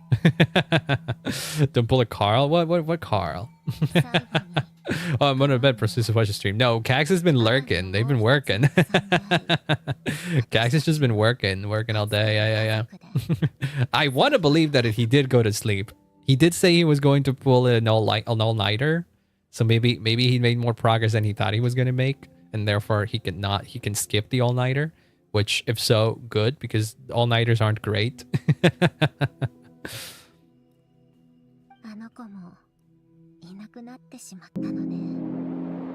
Yeah, not the break. Not the break when Polonia's underground. We're all mourning the loss of Polonia. As far as his own opinions. Okay. But you should watch Digital Circus. I think it's a good show. I think it's a good series. Overall, it's a good series, despite what people might shit on the ending. First time I've been able to watch it on desktop. Ooh, nice. I'm always surprised to see the amount of people that like watch streams on phones. I would have thought that like the most common way of watching streams would be, ow. I would have thought that the most common way to watch streams would be on a computer, because that's what I do. I never watch a stream or a video or whatever on my phone, but no, I look at like my statistics and all of that kind of stuff. I look at my statistics and my YouTube stats and my Twitch stats, and I'm surprised at the amount of people that watch on mobile. I think it was like 50% or something last I checked. It was crazy. 40 to 50%, I think it was. When you care about a streak, you watch mobile. That's true. I guess that's valid if you really want to keep it going. That's an easy way to keep it going. Throw more bricks respectfully. No. Oh, that's a cool shot. Even the things we have left are slowly slipping away. But we're still, y'all are still here. Like, nothing will ever last forever. Friends will go away. Loved ones will pass away eventually. This is just life. Ow. Sounds to me that Marinette just needs to learn that this is life. So they had a day off. Ooh, hell yeah. Love me some days off work. Did you just take the day off or... Ow. Did you just take the day off or was it because you called in sick or something? Why are we getting dark? This game can get dark sometimes. Talking about death here after all. You can't move through life without having to say goodbye. Exactly, there you go. As we experience loss, there are new things to be gained. Exactly. I mean, it is logical, but also there's emotion to that sentiment as well. What do you think? We should just not have any fucking remorse from having to say goodbye? What is your thing? Oh, because of the 4th. Oh, right. I forget that 4th of July is a holiday for y'all. Ow. I deserve the cheese because I didn't know about I forgot about 4th of July. I'm not from your country. Why would I forget? Why would I know? What would I remember? Ow, ow, ow, ow, ow. I feel like I need to raise the cooldown on those.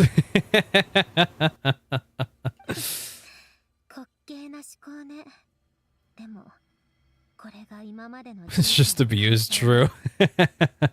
I mean, it's soft abuse after all.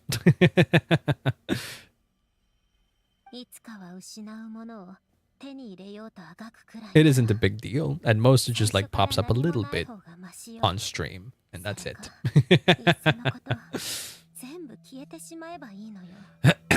Just abuse, but it could be far worse. I've seen people that have way meaner redeems. Mine are pretty chill, all things considered. That one's cool, for example. Please flip me around more if you'd like. Where's Jimmy? I guess I forgot the cooldown I have on those redeems. I'd have to like check on those.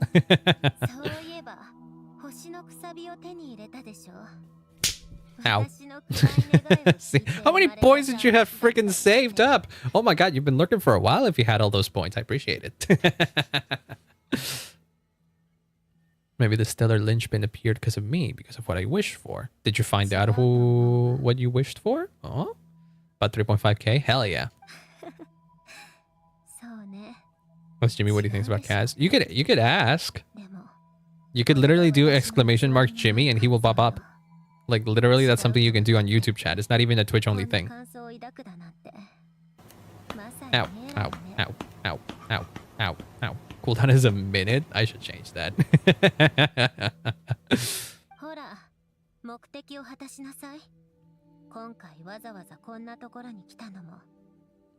It seems to me as if resolving this anomaly is just... It's just literally... figuring out what you want in your life, what your goal is. That's not how you redeem it. You literally type the exclamation mark and then Jimmy. It's a command. I don't know how else to explain it without typing it out. Come on now.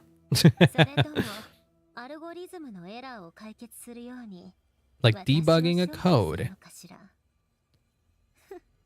Are you saying that this anomaly is like a debugging? Well, if you make the analogy between humans and machines, fixing a bug, debugging code, for example, is kind of like treating an illness, if you think about it.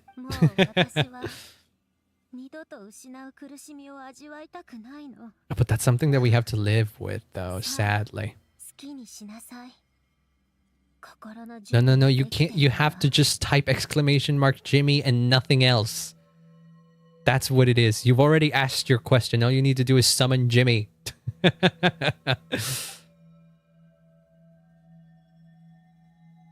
Cutscene. Ooh, animation. Oh wait, no, maybe not, because like this might be sad.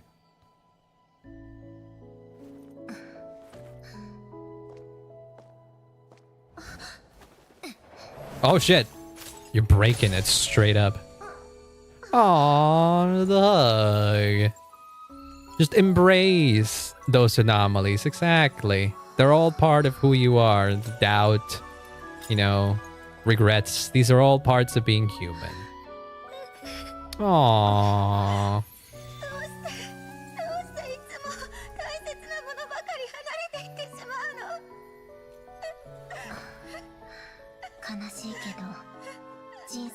Yep, exactly. That's life. You figured it out, Snezhnaya. You did.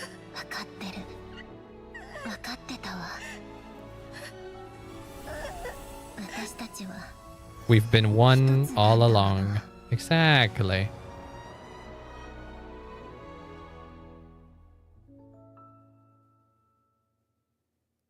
Aww.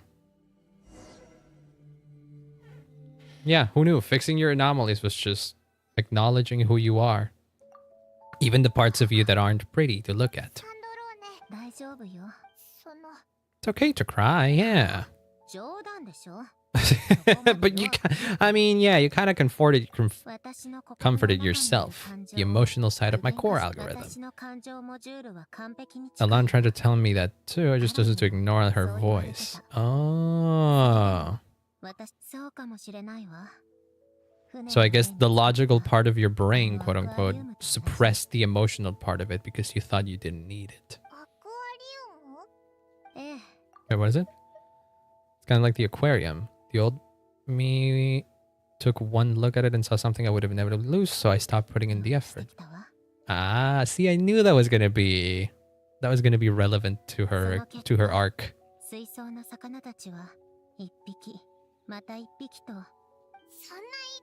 Yeah, kind of like the tea parties you threw as a fatui, huh? A lot of people feel the same. Just shows how much you care about what you have. And what about now?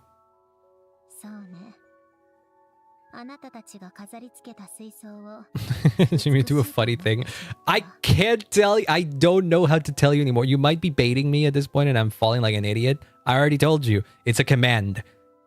You can summon Jimmy if you want. I'm not the only one with that power.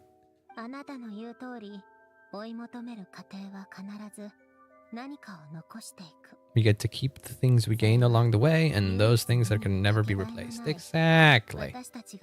They're your memories, and that's what make up you. Already died once, it'd be stupid not to make the most of this second chance. And what about your wish? God damn it. Okay, but at least you figured it out, right?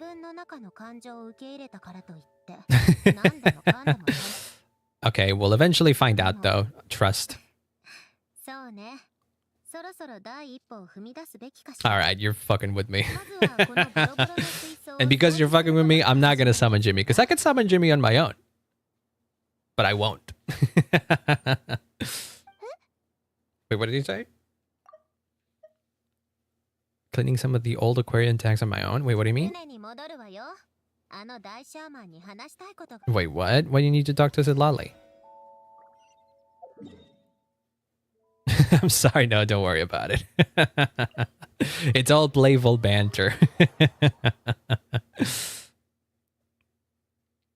I wasn't really offended, don't worry about it. I was just being jokey.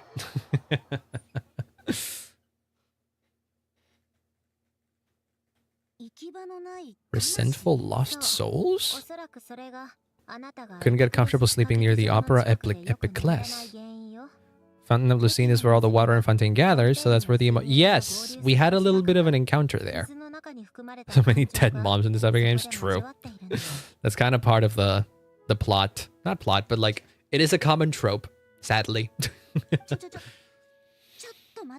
But in the case of Zidlali, she never really had a mom, but she did have a father. I guess if you could think about Marionette, Alain Guillotine as her father figure. Should have been able to hear their voices or something. These souls are no longer complete.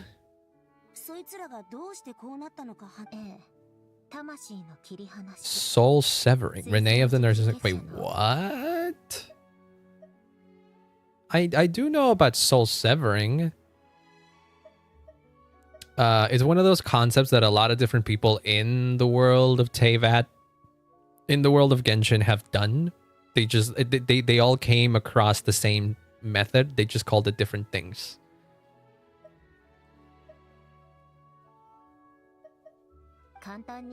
After learning of Fontaine's impending doom, Renee thought if he could find a means for the soul to live on in perpetuity, it might ensure the world's salvation.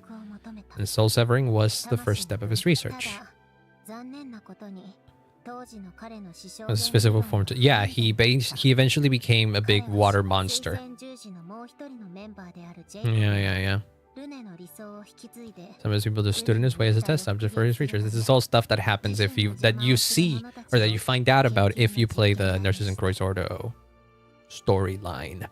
But that is a mess of quests that there's a lot of quests that are intertwined with each other, so it can be hard to keep up.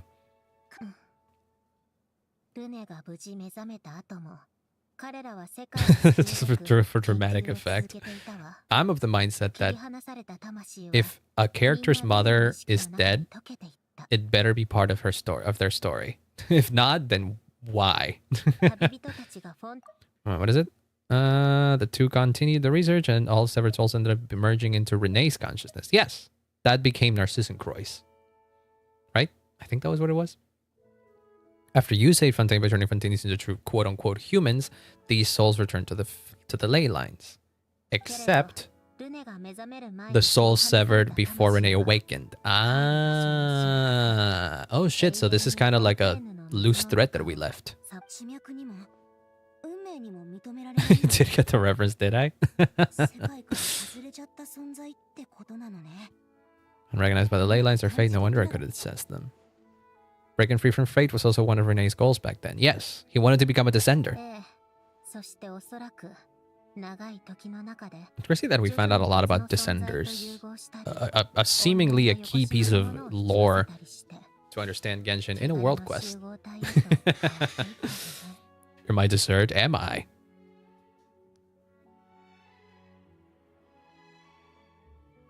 I thought you were eating ice cream. That's a dessert.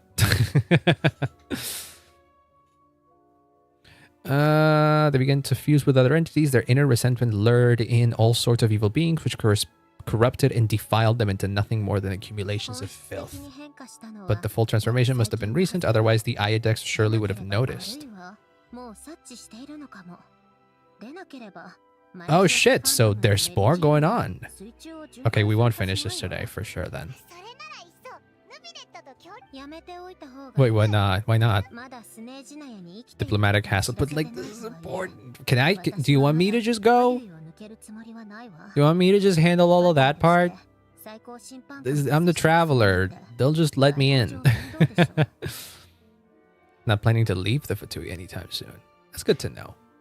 We can't have everybody that's a Fatui leave.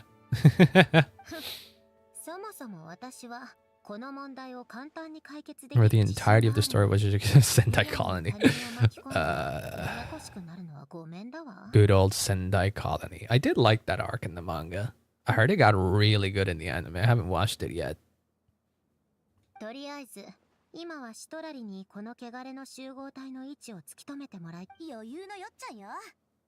But crazy that you're just realizing this now. This feels like a random thing to tack onto this story though. But I mean, I guess it makes sense. Maybe it's he just wants us to start. I think I remember that guy actually. I forget his name. But yeah, he was fun. Why the sudden interest in... Yeah, this kind of just came out of nowhere. Why? This problem has nothing to do with me. I wouldn't get within 10 feet of the Nurses in Croix Ordo's members. Yeah, no. Your creator and them didn't really have good terms. Alan told me he regretted not helping his best friend, so you want to make do. Okay. That makes sense. Aww. I didn't think there were loose ends on the Nurses in Croix storyline. Interesting. Might have a few choice words to say about it. Oh, I guess there are loose ends. Like, if you... I finished the Narcissus and Croix Ordo storyline after I did the Fontaine main quest. And there is, like, a part of that quest where the dialogue can change depending on whether or not you did it. And it's specifically about how Renee's plan would have failed anyways. Or rather, it's Renee's plan didn't matter because at the end of the day, there was another solution to the whole problem. And Renee's plan was doomed from the start. It would have been a good solution. But because Renee didn't believe on following the prophecy and like, or whatever, not even following the prophecy, or didn't believe about... Or I guess Renee had the right idea. He wanted to become a descender because he believed that an external variable as a descender would have actually been able to stop the prophecy from being true. And in a way, he was right because the Traveler... But not really, because the Traveler didn't really have anything to do with the Traveler didn't really have anything to do in the main story of Fontaine. No, he was mostly there as a witness. Fontainians kind of just figured that out on their own. Farina's plan is the one that ended up working over... Not Farina, Focalor. So yeah, Renee was full of shit.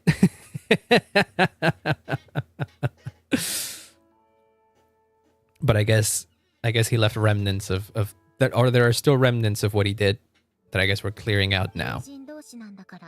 Friends shouldn't hold grudges or leave behind regrets. Fixing what happened between him and Renee is one of his greatest wishes, and I'm fulfilling it in his stead. Aww. Giving those aquarium tanks a good cleaning. Yeah, there we went through a little introspective journey. I'm sorry, Zitlali. Sorry you'll be jealous about this. Not can kill Deppa for being ignored for so long. Stupid. She's jealous. Ryu? Wait, who was Ryu again? Ishikori. What? Yeah, the one with the pompadour. Yeah, exactly. That guy was cool. Yeah, that guy was cool. Tracking this thing is up to you.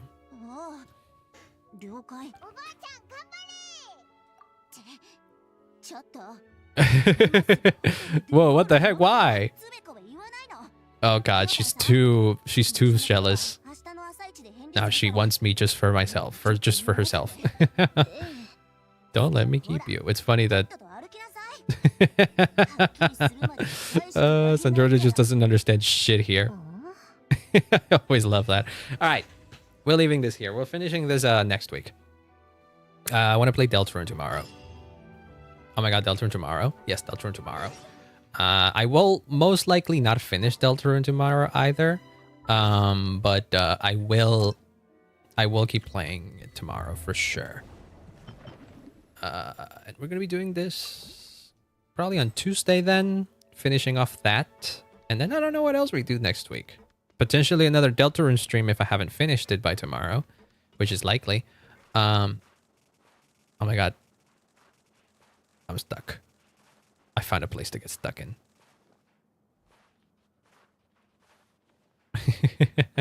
Do it again.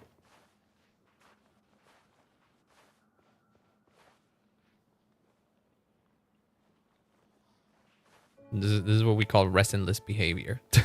Okay, enough of that. But this has been fun. This was a good day at the end of the day after all. We got the character we wanted. We pulled for her. We won 50-50. We didn't have to suffer too much. And now we gotta keep playing the story. Hell yeah. All's well that ends well. I'm getting a profile picture of him. I always thought it was weird that you didn't have a profile picture of your own, honestly. So I say get it, please. That would be good. All right, we're leaving it here, by the way.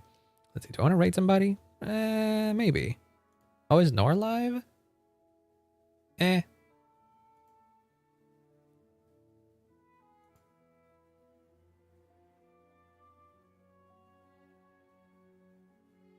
Actually, Nor isn't live, I think. Or are they? I'm not seeing them. Oh, Nor is live. Oh god, they're watching the live stream. Oh, whoops. Well, lost. I missed the part where they reacted to the trailer. That would have been crazy. All right, I'll figure that out. No raid today. I am getting tired. I'll go prepare for tomorrow as well, because Jesus Christ, this was a busy week, all things considered, and and I guess that caught up to me. That's why I got kind of messed up yesterday. I do think the lack of sleep and slight amount of stress might have been what kind of knocked me out yesterday. But we're good now, and I can finish off the week tomorrow with a bang. Yeah, but I'll be seeing you when I see you then. Thanks so much for hanging out, and yeah, I'll be seeing you tomorrow or whenever I see you. Bye bye.